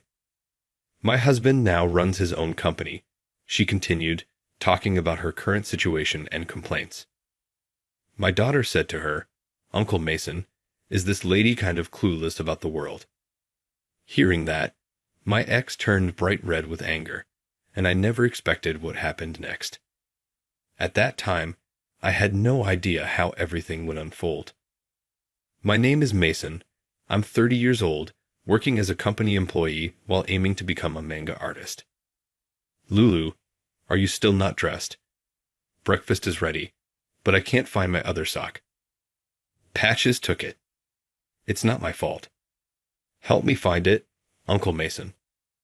Lily, the 4-year-old girl, complained that our 8-year-old calico cat, Patches, had run off with her sock in its mouth. Patches, stop sabotaging her. Lily has to go to daycare. Just grab a new pair and put them on. Come on, breakfast is waiting. When I got back, I promised to give Patches lots of treats, telling him, okay, be a good boy and wait for me. Lily patted Patches' fluffy belly as she spoke. As I thought about how Patches was getting a little too round and needed fewer treats, I heard a loud crash followed by Lily yelling that Patches had spilled some milk. Mornings like this were unimaginable when I used to live alone. All right, Lily, let's head to daycare.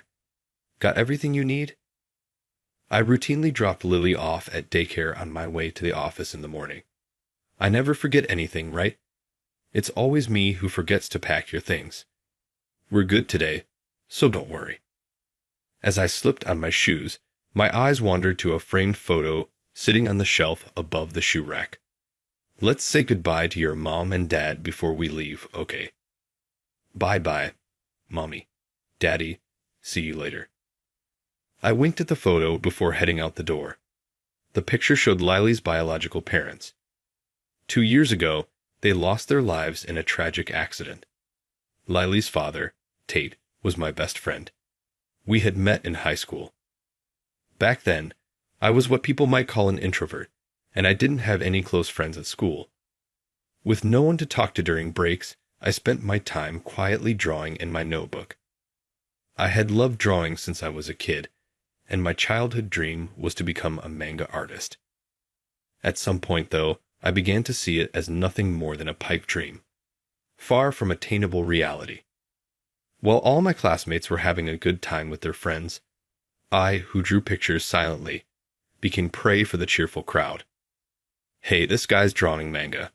What a nerd. I can't stand nerds. Same here. Totally lame. Hey, nerd boy, why don't you draw some sexy girls instead of this lame stuff?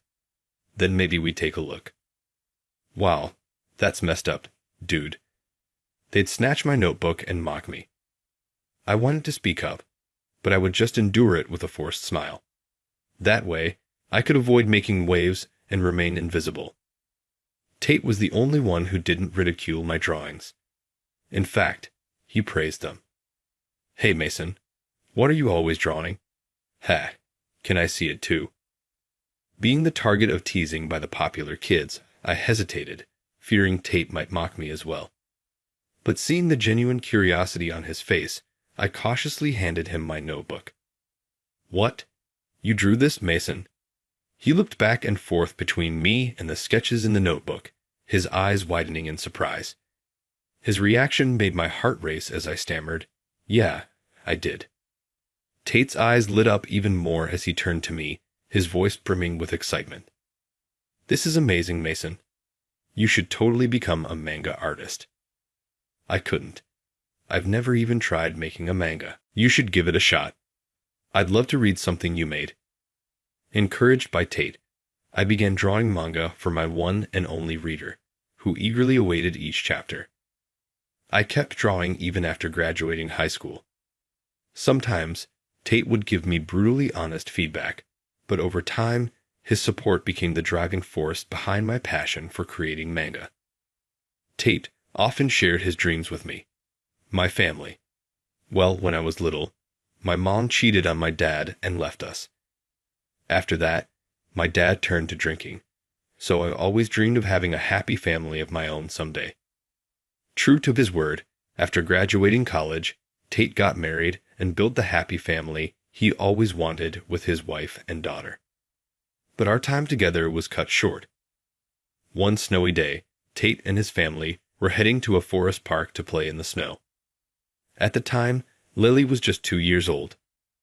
A car, coming from the opposite direction, skidded on the icy road, crossing the center line and colliding with them. Only Lily, seated in the back, survived. With no grandparents left to care for her, Lily was sent to live with her extended family. Lily doesn't miss me at all, so I don't think she's cute, one relative said, passing her on to another household. The next family, citing their advanced age, said they couldn't handle raising a young child, and so Lily was shuffled from one relative to another. When I learned that she would eventually be sent to an orphanage, I couldn't sit still. I stepped forward. But you're single, aren't you? Even if you were Tate's friend, raising such a young child. I want to stay with Mason. I want to be Mason's child. Because I had often spent time with Tate's family while he was alive, I already had a connection with Lily. Thanks to her choice, I was allowed to take her in. After a short 10-minute walk, we arrived at Sunflower Daycare, where Lily spent her days. I escorted her to the front of her classroom. All right, Lily, be good, okay. Eat all your lunch and play nicely with your friends. You don't have to remind me every day. I'm a preschooler now. Lily puffed her cheeks in protest, her precocious attitude clashing with my overprotectiveness. Sorry. It's just a habit. Good morning, Lily, Ms. Knowlton said.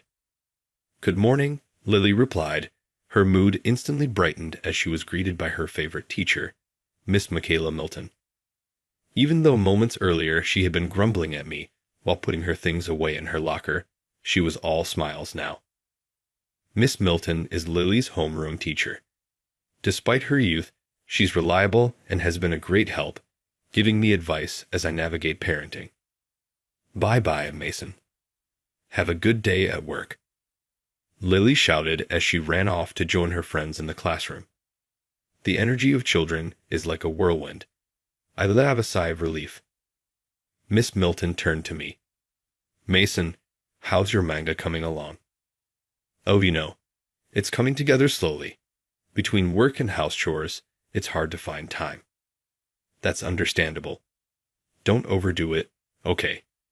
If you push yourself too hard and collapse, it'll worry Lily and me. What? Oh, I just meant that if you collapse, I wouldn't be able to read the rest of your manga. That's all. No deeper meaning. Oh, right. The rest of the manga, I chuckled. Talking with the beautiful Miss Milton had become one of the few bright spots in my day. So her unexpectedly suggestive remark made my heart skip for a moment. I felt a little embarrassed about my reaction. Right now, I'm working on a piece for a manga competition. It really helps that you like manga, Miss Milton. Your feedback is always super valuable. In fact, Miss Milton's advice has been very helpful. When I asked my colleagues at work and other people close to me to read the book, they all uniformly gave me nothing more than, "It was interesting." Oh, not at all. But if you win that contest, your manga could be published by a major company, right? That's incredible. Well, only if I win.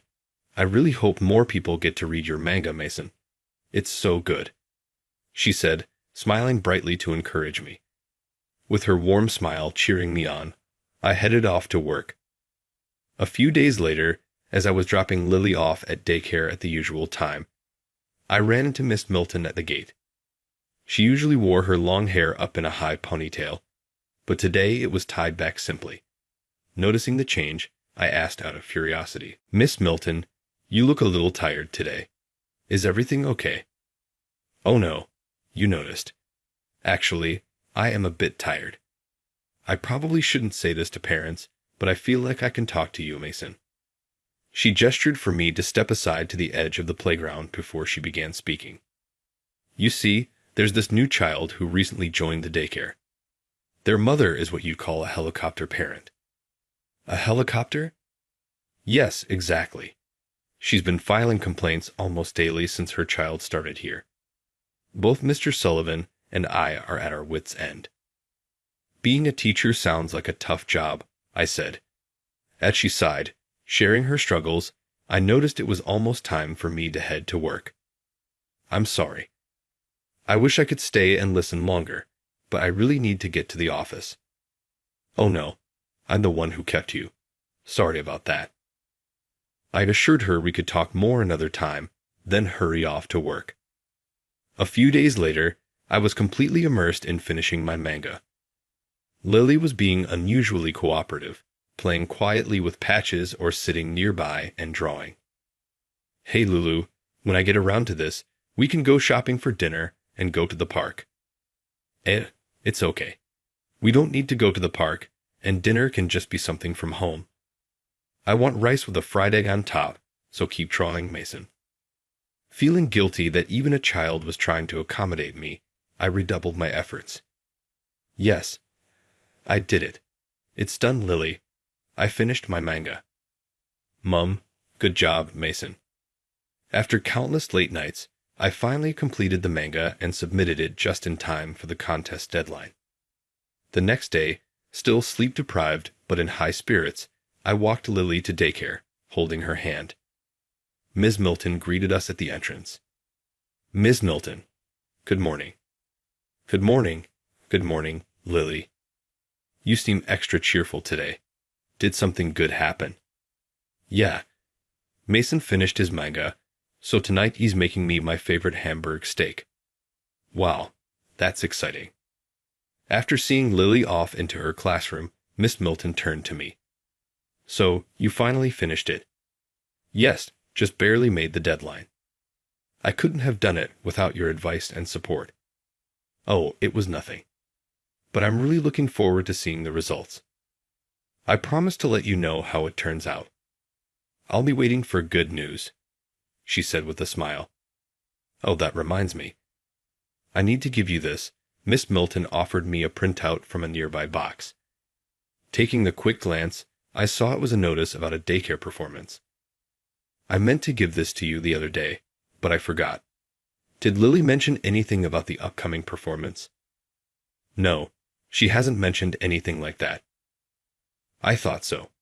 What do you mean by that? Well, as the handout mentions, the performance will be on a weekday. I think Lily might be worried about your work schedule. She told her friends Mason wouldn't be able to come because it's not a day off. That little. Always worrying about me. Please don't be upset with her. I think she's just concerned that you might get into trouble at work if you take a day off. For kids, even things that seem small to us adults can feel very important. I see your point. Of course, I'm not upset. I'll make sure Lily knows it's okay for me to take a day off. By the way, what's her role in the performance our class is doing? A play of Goldilocks and the Three Bears. Lily is playing Goldilocks. You have to come see her. It'll mean so much to her. Plus, her costume is absolutely adorable, so look forward to it. I will.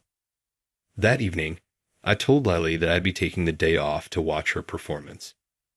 Then, as expected, Lily was worried about me taking time off work. But when I assured her it was fine, she was overjoyed. She spent the rest of the night excitedly talking about the play until she finally drifted off to sleep. On the morning of the performance, I stood in the entryway watching Lily's hair as she put on her shoes. The daycare had requested that the children come with their hair styled in braids to accommodate the Goldilocks costume. Wow, Lily, you can braid your own hair now. You've grown up so much. Last night, Lily told me, wake me up a little earlier than usual. So I woke her up 30 minutes early this morning. I am pathetic, but I can't braid, so all I could do was brush her hair as usual. Then Lily started braiding her hair in front of the mirror, and I was so impressed with how much she had grown. Of course I can. This is easy. Miss Milton taught me, and I practiced a lot. I see. You're growing up so fast, Lily Tate. Your precious daughter is, I said, turning to the photo of Tate on the console table. I winked at it before heading out the door. As I locked the door, I noticed Lily peeking into the mailbox. Lily, what are you doing? We're going to be late for the performance. Remember, seating for parents is first come, first served. Let's hurry up and get a good spot. You can check the mail later. I took her hand, closed the mailbox, and walked quickly toward the daycare. I was determined to get a prime seat to capture the best photos and videos of Lily. When we arrived at the daycare, I escorted Lily to the entrance, only to run into an unexpected person, Lucy. It's Lucy, my ex-girlfriend. Well, if it isn't Mason. What are you doing here with a kid? Her gaze shifted to Lily, and she smirked. She looks exactly like a poor man's daughter. Annoyed, but wanting to avoid a scene in front of Lily, I bit back my retort. Taking my silence as permission to continue, Lucy launched into a tirade. We recently moved into a new house nearby, so I enrolled my son in this daycare. But honestly, this place is awful. The teachers are poorly trained, the facilities are outdated, and the staff's attitude is just terrible. Especially my son's teacher, who is just young and has nothing going for her. I've already asked Miss Sullivan to replace her. Hearing this, I realized Lucy must be the so-called helicopter parent Miss Milton had mentioned. What's with the silence? Say something. You're as boring as ever. Breaking up with you was the best decision I ever made. Her smug tone finally pushed me to respond. Please don't talk like that in front of children, I said, not wanting Lily to hear more of her nonsense. Lucy, seemingly offended by my comment, shot back in an agitated tone. Oh, stop being so uptight. For your information, my husband runs his own company. He makes good money, and thanks to him, my son and I live a wonderful life. Marrying someone like you, with your meager salary, would have been a huge mistake. Her temper seemed to be the same as it always was. Lucy flippantly looked down on me and giggled with a silly expression on her face. I remember that I was never good at this part of her. We had dated 7 years ago, back when I was fresh out of college and just starting my career. I'd met Lucy at a mixer, reluctantly dragged along by my colleague Sydney. Having never joined clubs or dated in college, I wasn't used to talking to women and was inexperienced in relationships. "Is this seat taken?" she had asked during one of the mixers, many seat rotations, pointing to the empty spot next to me. That was how I first met Lucy. The soft and charming aura of Lucy made my heart race. "What, you graduated from H University, Mason? That's amazing."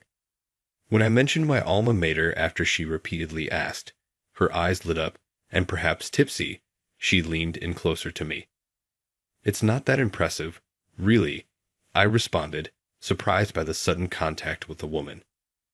Sydney teased me as I responded with a surprised look on my face at the sudden contact with a woman. "Don't be so modest, Mason. He's the first H University grad in our company's history.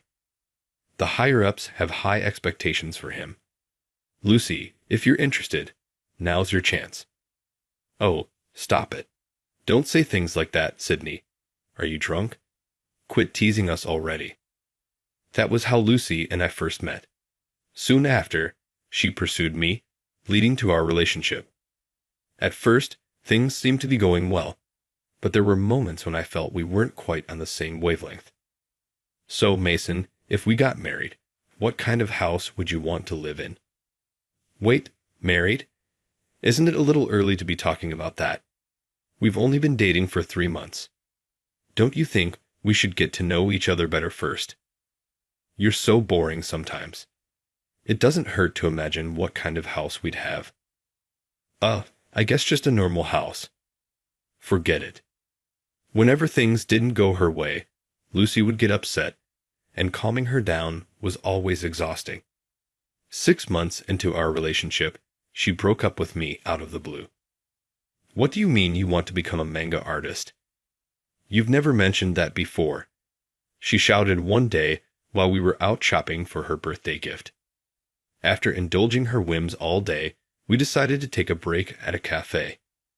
That's when I casually brought it up, only for her to explode. "Calm down, Lucy. People are staring." "I don't care. Why would you want to be a manga artist? It's been my dream since I was a kid. I'm still working my day job now, but I hope to debut as a manga artist someday." "You've got to be kidding me. I started dating you because I thought you had a bright future ahead of you as a university graduate.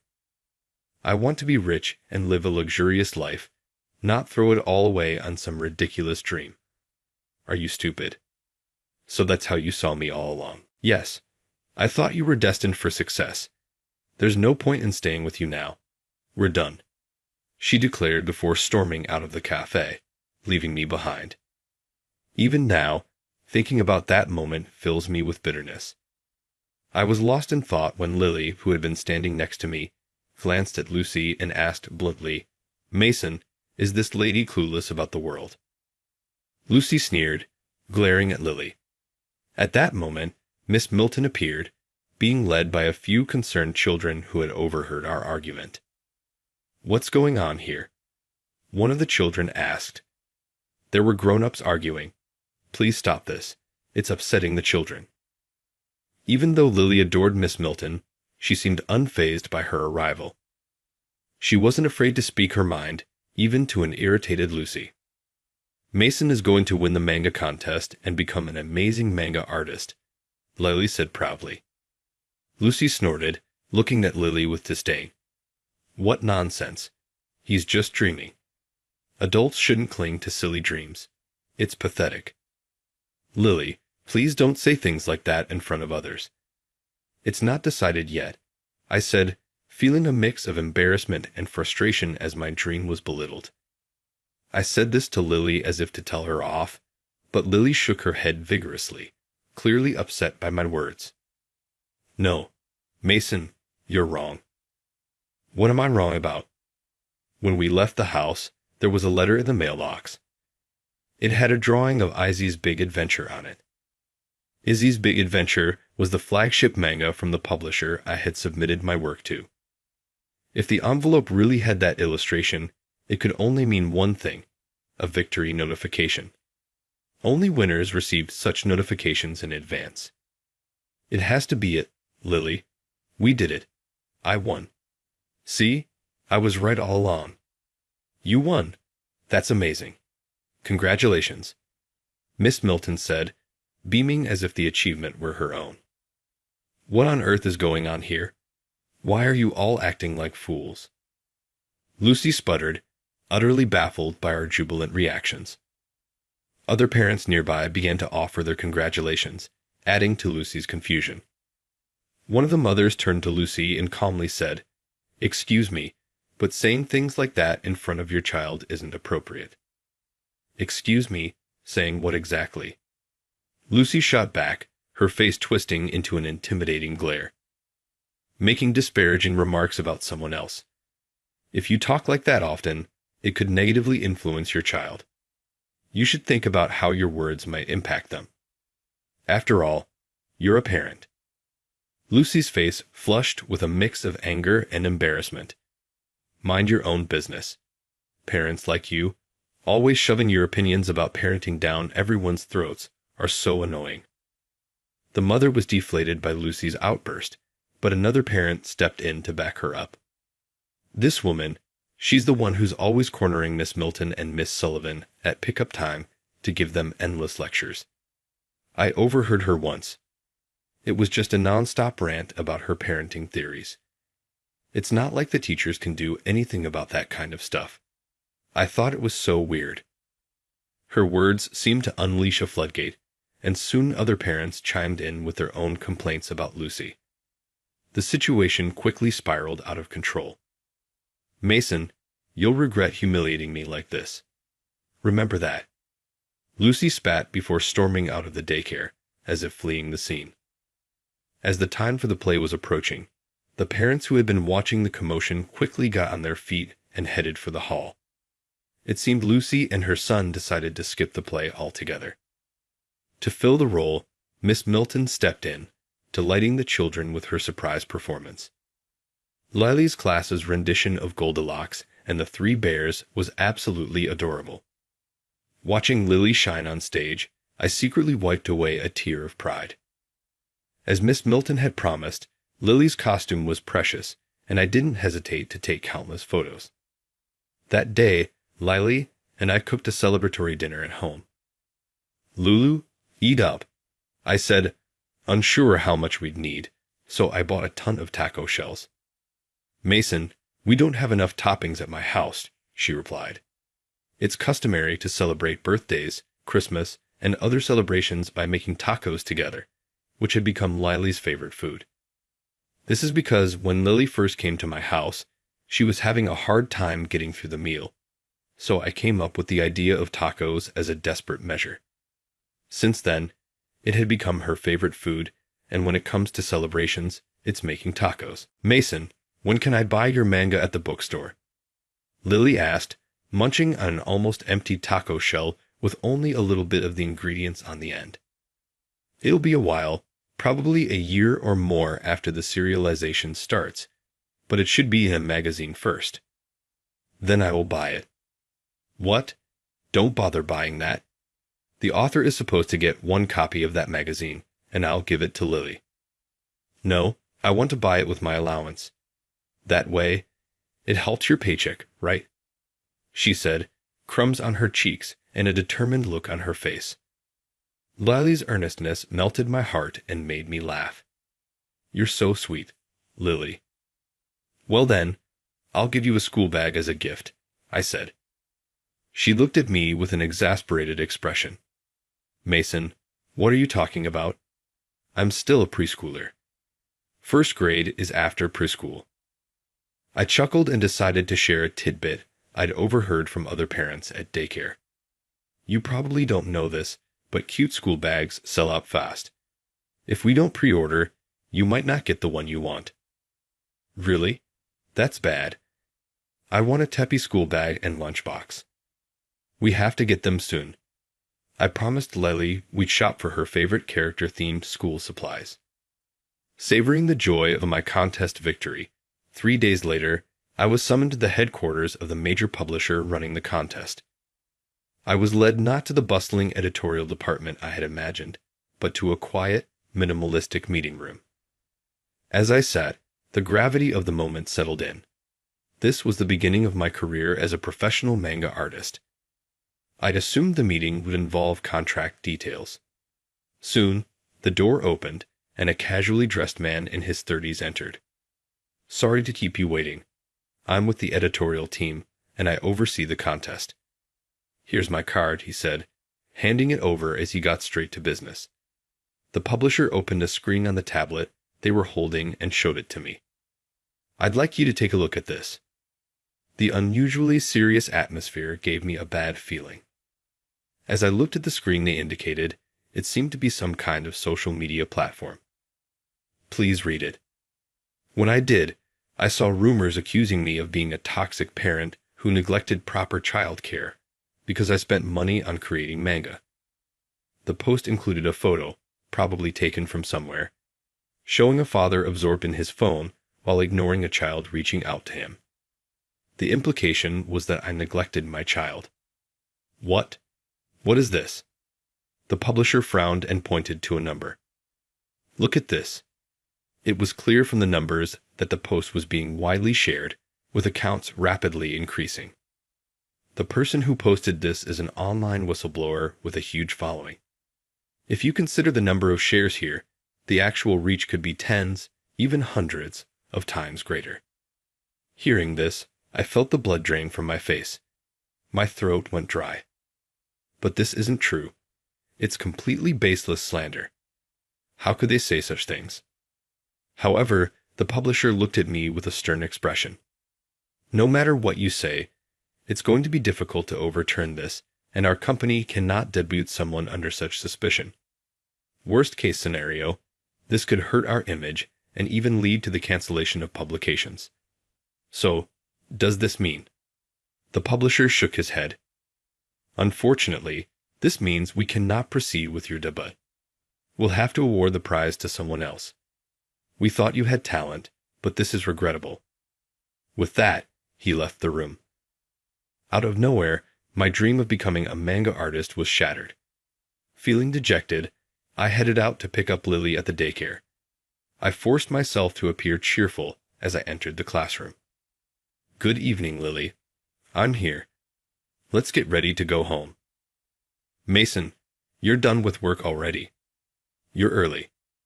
Today, I'm not ready to go home yet, so wait a little, okay? Lily said, starting to clean up her toys. Mason, good evening. You're early today. Were you off work? Huh. You can tell. I just came back from the publisher. I noticed your outfit is different from usual. Did they say something at the publisher? I really can't hide anything from you. I can kind of tell how people are physically conditioned because of my profession. You seem to be in low spirits. If you don't mind, I'd like to talk to you. Well, actually, they canceled my prize in the manga competition.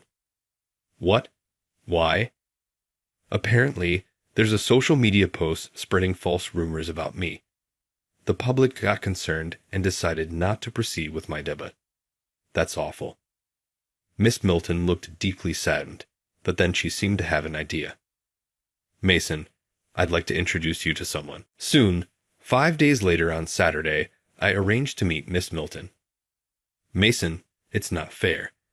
I want to see Miss Milton too. On a day off, when I told her that I had an appointment to meet with Miss Milton, Lily started to gag, wanting to go with me. Today's a serious talk. Lily, you'll stay home.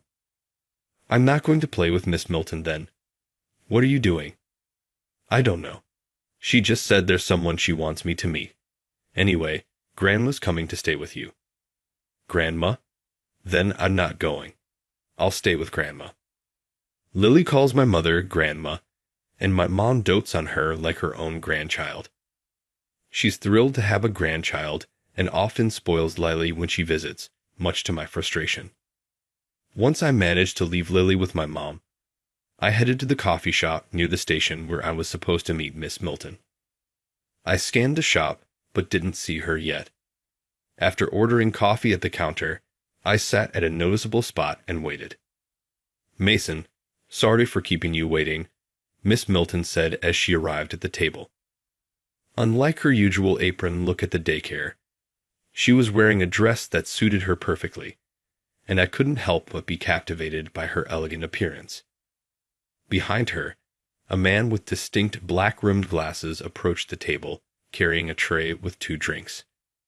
Over here, Nate, she called out, beckoning him with a wave. She then introduced him to me. Mason, this is my brother, Nate. Nate, this is Mason.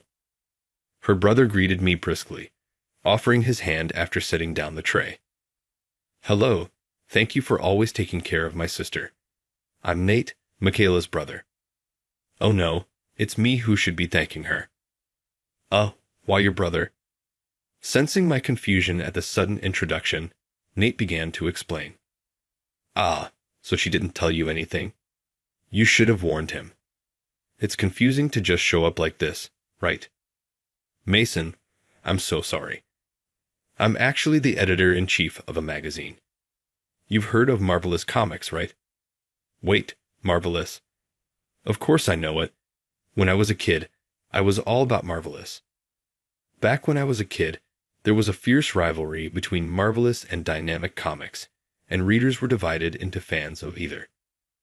As a Marvelous fan, I couldn't help but lean forward in excitement. I'm the editor-in-chief at Marvelous Comics. Noticing my enthusiasm, Nate's expression softened slightly.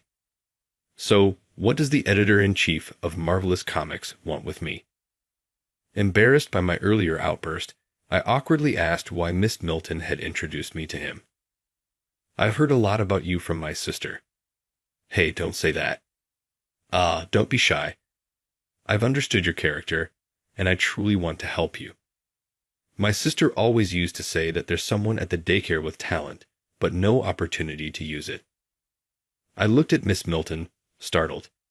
She has a knack for spotting talent in manga, maybe because her instincts are similar to mine. At our editorial office, we sometimes ask her to read new submissions and give her thoughts. Honestly, a few of our hits have her input behind them. That's an exaggeration, Nate continued, but I will say this. I've always believed in the potential of your manga and characters. Mason, when I heard you were set to debut, I was convinced you'd be a hit. It's unforgivable that it all fell apart like this. After listening to them, Nate looked at me confidently. So, why don't you lead the rest of us at our publishing house? But false rumors have already spread online. Even if I become a manga artist, those accusations will haunt me. I don't want to cause you trouble. Don't worry about that, because it's not true, right? Nate's piercing gaze locked onto me through his glasses. Yes, of course. I treasure Lily more than anything in the world. Good, then leave it to us. Our gossip magazine editor-in-chief, Norman, is the perfect person to handle this kind of situation. Reassured by Nate's confident smile, I decided to trust him. Later, I was officially set to debut as a new manga artist with Marvelous Comics. Mason, I want you to focus solely on creating your manga. There's no way we're letting false rumors crush your talent. Following his advice, I put all my energy into the production work. After my one-shot manga was published, the editorial office was flooded with requests for a sequel. Today, I'm visiting the Marvelous Comics editorial office to discuss my upcoming serialization. So, how does it feel to be a successful manga artist? Has your life changed yet? Please stop that. My serialization hasn't even started yet. Fair enough, but trust me, anyone Michaela picks is destined to be a hit. I'll do my best to live up to expectations.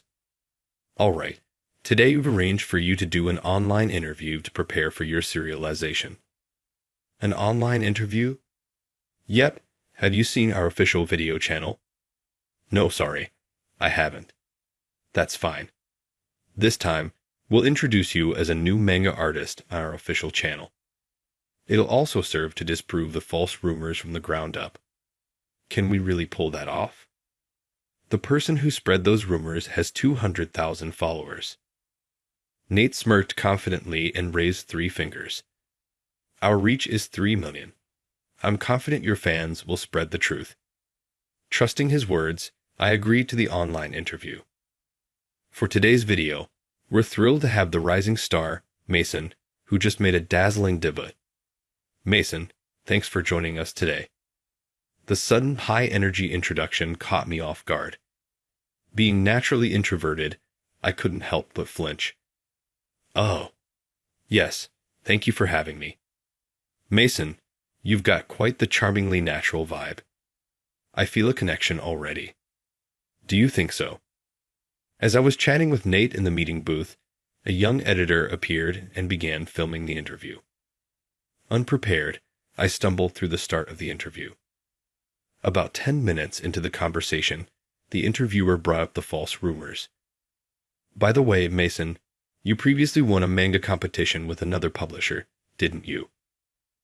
Yes. I won and was supposed to debut, but it was canceled at the last minute. That was because of that leaked private life post on social media, right? Yes, it was all lies.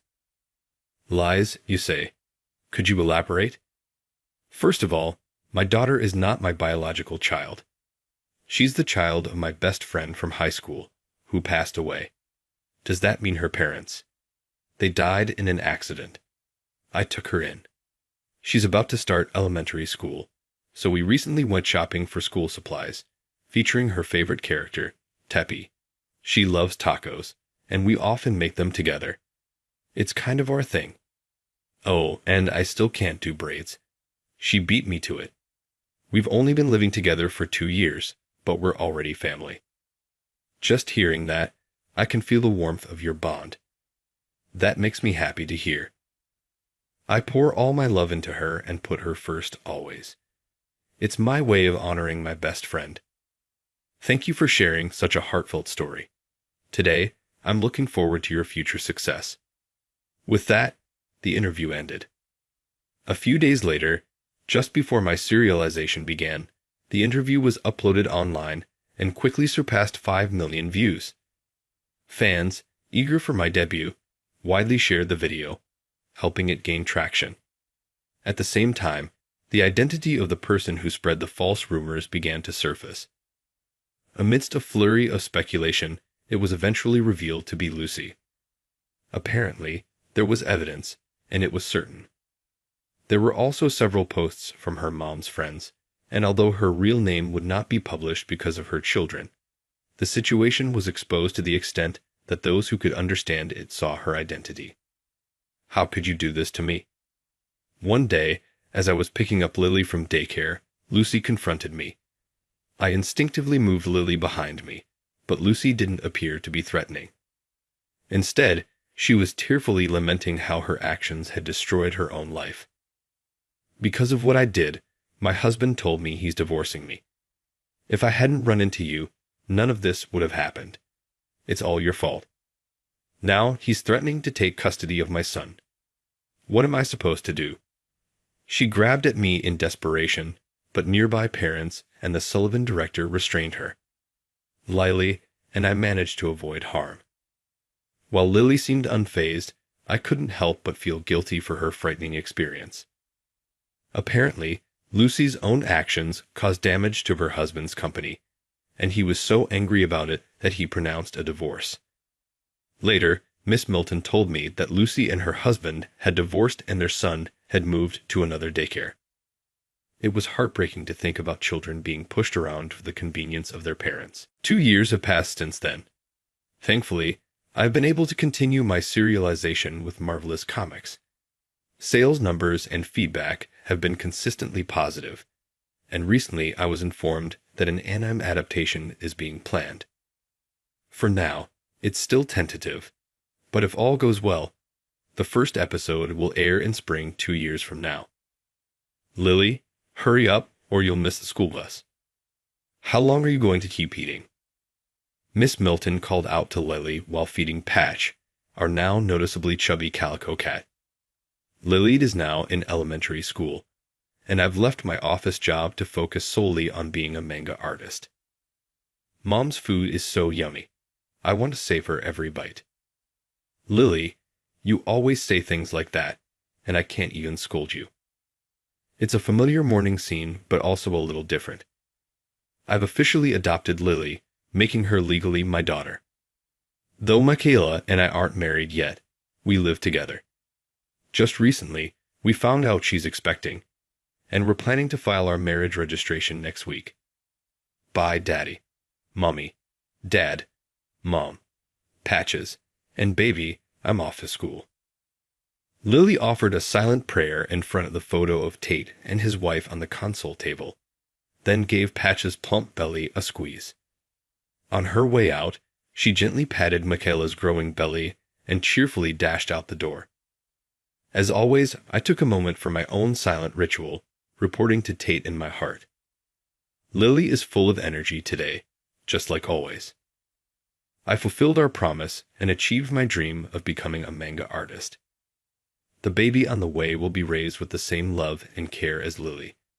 No matter what, please keep watching over us from heaven. In this way, I've not only cared for the precious daughter entrusted to me by my best friend, but also fulfilled the dream we shared. Now, I look forward to the future as we begin a new chapter together as a family of 4.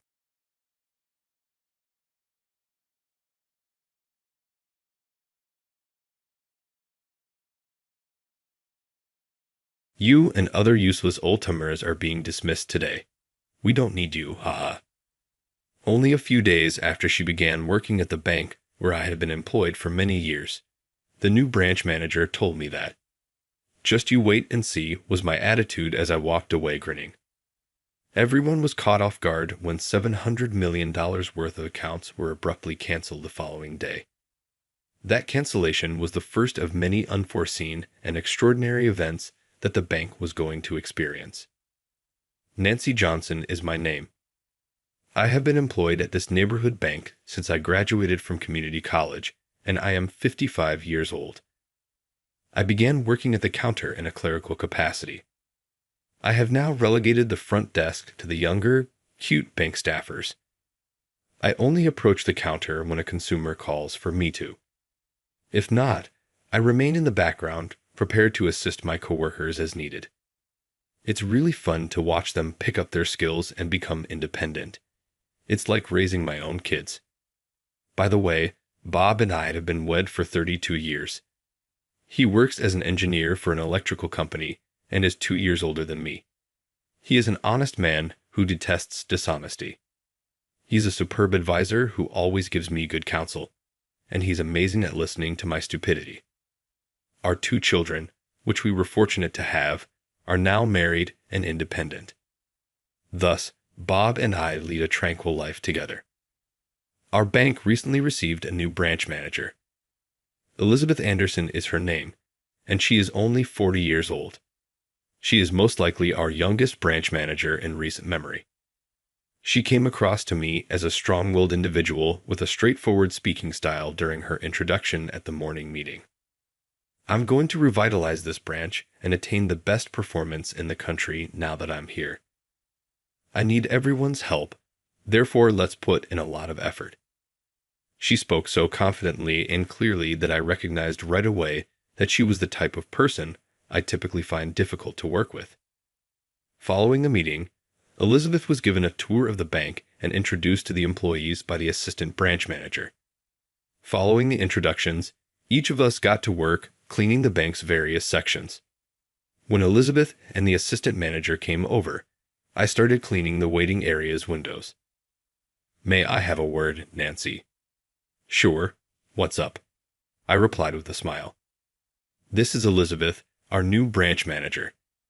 Elizabeth, this is Nancy Johnson, our most experienced staff member. She's been with us for about 35 years, so if you have any questions, she's the one to ask. She can solve just about anything, the assistant manager said. While the assistant manager was introducing me, Elizabeth looked me over as if evaluating my worth. Pleased to meet you.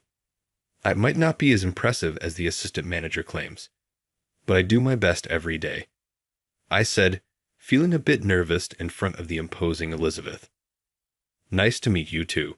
You seem to suit window cleaning quite well. Excuse me? As I was stunned, she chuckled. I thought you were the janitor for a moment. Well, if I have any questions, I'll be sure to ask you, Nancy. Let's move on. Sure. She said that, and the two went straight to the conference room. Never before had I been mocked like that upon first meeting someone. How rude. I asked a young colleague, cleaning up some scattered magazines nearby, Hey, do I really look like a janitor? Of course not. You certainly have a mood of dependable mother, but you definitely have the presence of a veteran banker, Nancy. That new branch manager is off to a bad start on her first day. I wonder if that's a compliment or not. It's hard to tell. I thought to myself as I regretted asking the younger colleague for her opinion. But maybe it's not entirely wrong to say I'm motherly. I admit I can be a bit naggy. I do tend to fuss over the younger staff. Even after that, the assistant manager continued to show Elizabeth around. The break room was buzzing with rumors about her. Listening in, it seemed that nobody had a good impression of her, which wasn't surprising after seeing her attitude. But maybe she's as capable as she looks. Perhaps it takes someone as assertive as her to lead the branch to greater heights, as she said in the morning assembly. I decided not to jump to conclusions and to observe for a while. When I got home, I told Bob about Elizabeth, the new branch manager. He seemed displeased too and said, Sounds like a nasty piece of work. You can't just run away from your job, so try to avoid her as much as possible. I resolved to stay away from Elizabeth as much as I could. The next day, after the morning assembly, the assistant manager announced he would be away on a business trip for 4 days and asked us to manage things in his absence. Elizabeth sat down heavily at the manager's desk and began reading the newspaper. Unexpectedly, she called me over.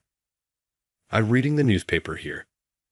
Wondering what she meant, I saw her sigh in exasperation. Oh, don't you get it? Could you make me some coffee? Okay. Sure. Just a moment. Surprised and astonished by her arrogance, I went to prepare her coffee. In the break room, I overheard another male colleague venting to a female colleague. He was upset because Elizabeth had criticized his performance from last month. Indeed, he had the worst contract last month, but normally that's not the case. It was just a coincidence this time. I was told that my performance was not good enough, and that I needed to work harder to achieve results. It was just bad luck that the deals I was working on last month were delayed and only came through this month. It's simply coincidental that the numbers didn't show up in last month's report. What's with that attitude? As soon as she arrived, I found myself in the break room just to make coffee for her, and I really felt like complaining. I consider myself a grown adult, so I didn't say anything, but I really wanted to shout. What the hell is wrong with this branch manager? From then on, every morning, as soon as she started reading the newspaper, she would order me to bring her coffee. Then, the day before the assistant manager was to return from his trip, Elizabeth came over to me again while I was working. Nancy, can I have a word? Yes, what is it? What exactly is your job here? She asked me abruptly. I was puzzled but answered, currently, I mainly assist with the counter tasks of everyone. Is that all? Well, no. I also clean inside the bank and check the parking lot. So, you're not really doing any significant work, are you? I was taken aback. Well, maybe that's true. You see, I've decided to introduce cleaning robots in the bank. That means your job will be redundant, won't it? She had an insinuating tone. What exactly do you mean by that? Elizabeth put pressure on me. Supporting counter operations. Even a single employee can handle that, right? You're just there to help them. That seems like a waste of payroll to me. So, are you saying I should resign? Yes. There's no need to keep someone who can't do productive work, right? I just looked at Elizabeth in silence as she looked down on me. Don't you think the company needs young, promising talent? It's better to get rid of unproductive, salary-stealing old-timers early on, she said with an exaggerated smile. Then she leaned in close to me and whispered in a small voice, "Useless old-timers like you are fired today. We don't need you. Haha." After hearing this, I realized I had no reason to continue working here. I got it. If you're firing me, I'll accept it. We both agreed that Elizabeth would dismiss me. I have a lot of unused vacation days. How long should I keep coming in? Oh, is that so? Well, you don't need to come in tomorrow. I got it. It's been a short time since we met, but thank you for everything. I replied, then quickly started packing up for my departure. Elizabeth seemed pleased with my resignation and briskly returned to her desk. While I felt a pang of regret for being outmaneuvered into resigning, there was also a sense of liberation. If she thinks I'm incompetent, she's probably mistaken. Imagining what might happen next, I couldn't help but smirk. Nancy Smith is here to see you. A colleague at the reception called out to me. Having worked in customer service for over 30 years, I've naturally built close relationships with many clients. Smith, in particular, had been trusting me and using our bank for over 20 years. Thank you. I'll be right there. This would be my last day to serve such clients. I wished I had more time to properly say goodbye. It was a great regret. Determined to serve my last client with all my heart, I headed to Smith's waiting seat. After finishing my duties for the last time, I bid farewell to my colleagues in the locker room. They were shocked by my sudden resignation and openly expressed their anger towards the manager. How much we rely on Nancy. That woman has no idea. Who are we going to turn to in difficult times now? Exactly. It's not just us. Many longtime customers depend on Nancy too. Their faces were almost tearful. I'm concerned about the customers too. It's unfortunate that I have to leave without saying goodbye, but if anyone asks for me, please explain it to them. Of course, we've got it. Thank you. I'm sorry for the situation. If you ever need help, feel free to call me, I said, bidding farewell to the bank where I had worked for so many years. The next day, during lunchtime, I received a message on social media from one of the young bank clerks. While sipping tea at home, I read the message. Smith came in this morning and canceled all his deposits. He said, if Nancy isn't here, there's no reason to keep his money with us. Smith, the only customer I had the chance to say goodbye to, seemed deeply disappointed when I told him about my resignation yesterday. This probably led to his decision. I felt terribly sorry, but it was out of my hands now. In my heart, I thanked Smith for trusting me so much and for his gesture. By the way, Smith is the president of a very famous local trading company and was one of my biggest clients. I remember hearing his total assets were nearly $1 billion. The amount he had deposited with us was about $700 million. With such a large withdrawal, our branch must have suffered a significant blow. What? What do you mean a customer left because Nancy's gone? Yes. A customer said there's no point in keeping their account with our bank if Nancy isn't here, so they canceled everything. What? Really? Elizabeth was reportedly so surprised that she was speechless. I wish I could have seen her reaction with my own eyes. A week has passed since I left my job. During this time, I received several calls from my former colleagues informing me that many customers, just like Smith, were canceling their accounts upon learning of my departure. The staff knew that I hadn't left on my own accord, but was forced out, so they were unable to persuade these customers to stay. Furthermore, the news of my departure spread from customer to customer, leading to dozens of inquiries each day at the branch. Following these inquiries, customers would come in the next day to close their accounts. Elizabeth was reportedly pale with fear as the cancellations continued day after day. If this trend persisted, the survival of the branch itself was in jeopardy. She was living in fear, wondering when the next account cancellation would occur. Then I heard that an investigation had been launched by the headquarters. In just over a week since my departure, the total amount of canceled accounts had exceeded $2 billion. The assistant manager was confronting Elizabeth daily, filled with anger and panic. Why did you arbitrarily decide to fire Nancy? With Nancy's experience, it's obvious she had long-standing relationships with our clients. How are you going to handle this situation? Then Michael, the division manager from headquarters, came for the investigation. It's been a while, branch manager Anderson. You seem to be having a tough time since your assignment. What happened? Hi, Michael, the division manager, welcome. Elizabeth, completely taken aback, greeted him in a flustered voice. The employees were apparently struggling to hold back their emotions. After I heard you recently let go of Nancy, who had been working here for many years, were you unaware of her reputation? Nancy was highly regarded even at the headquarters, Michael continued. Elizabeth was visibly shocked to learn about my reputation and seemed amazed. Really? But she seemed so unassuming. Hey, appearances don't matter. Nancy was diligent and attentive, managing many long-term clients. She was trusted so much by the clients that they felt comfortable only with her. Didn't you know she was repeatedly recognized in company-wide meetings? What did you say? Hearing this exchange, Michael spoke up calmly. Elizabeth, this situation is a result of your unilateral decisions. You must be prepared to take responsibility. How could you not know that Nancy was just doing relaxed cleaning and occasionally helping others? Why didn't you inform me?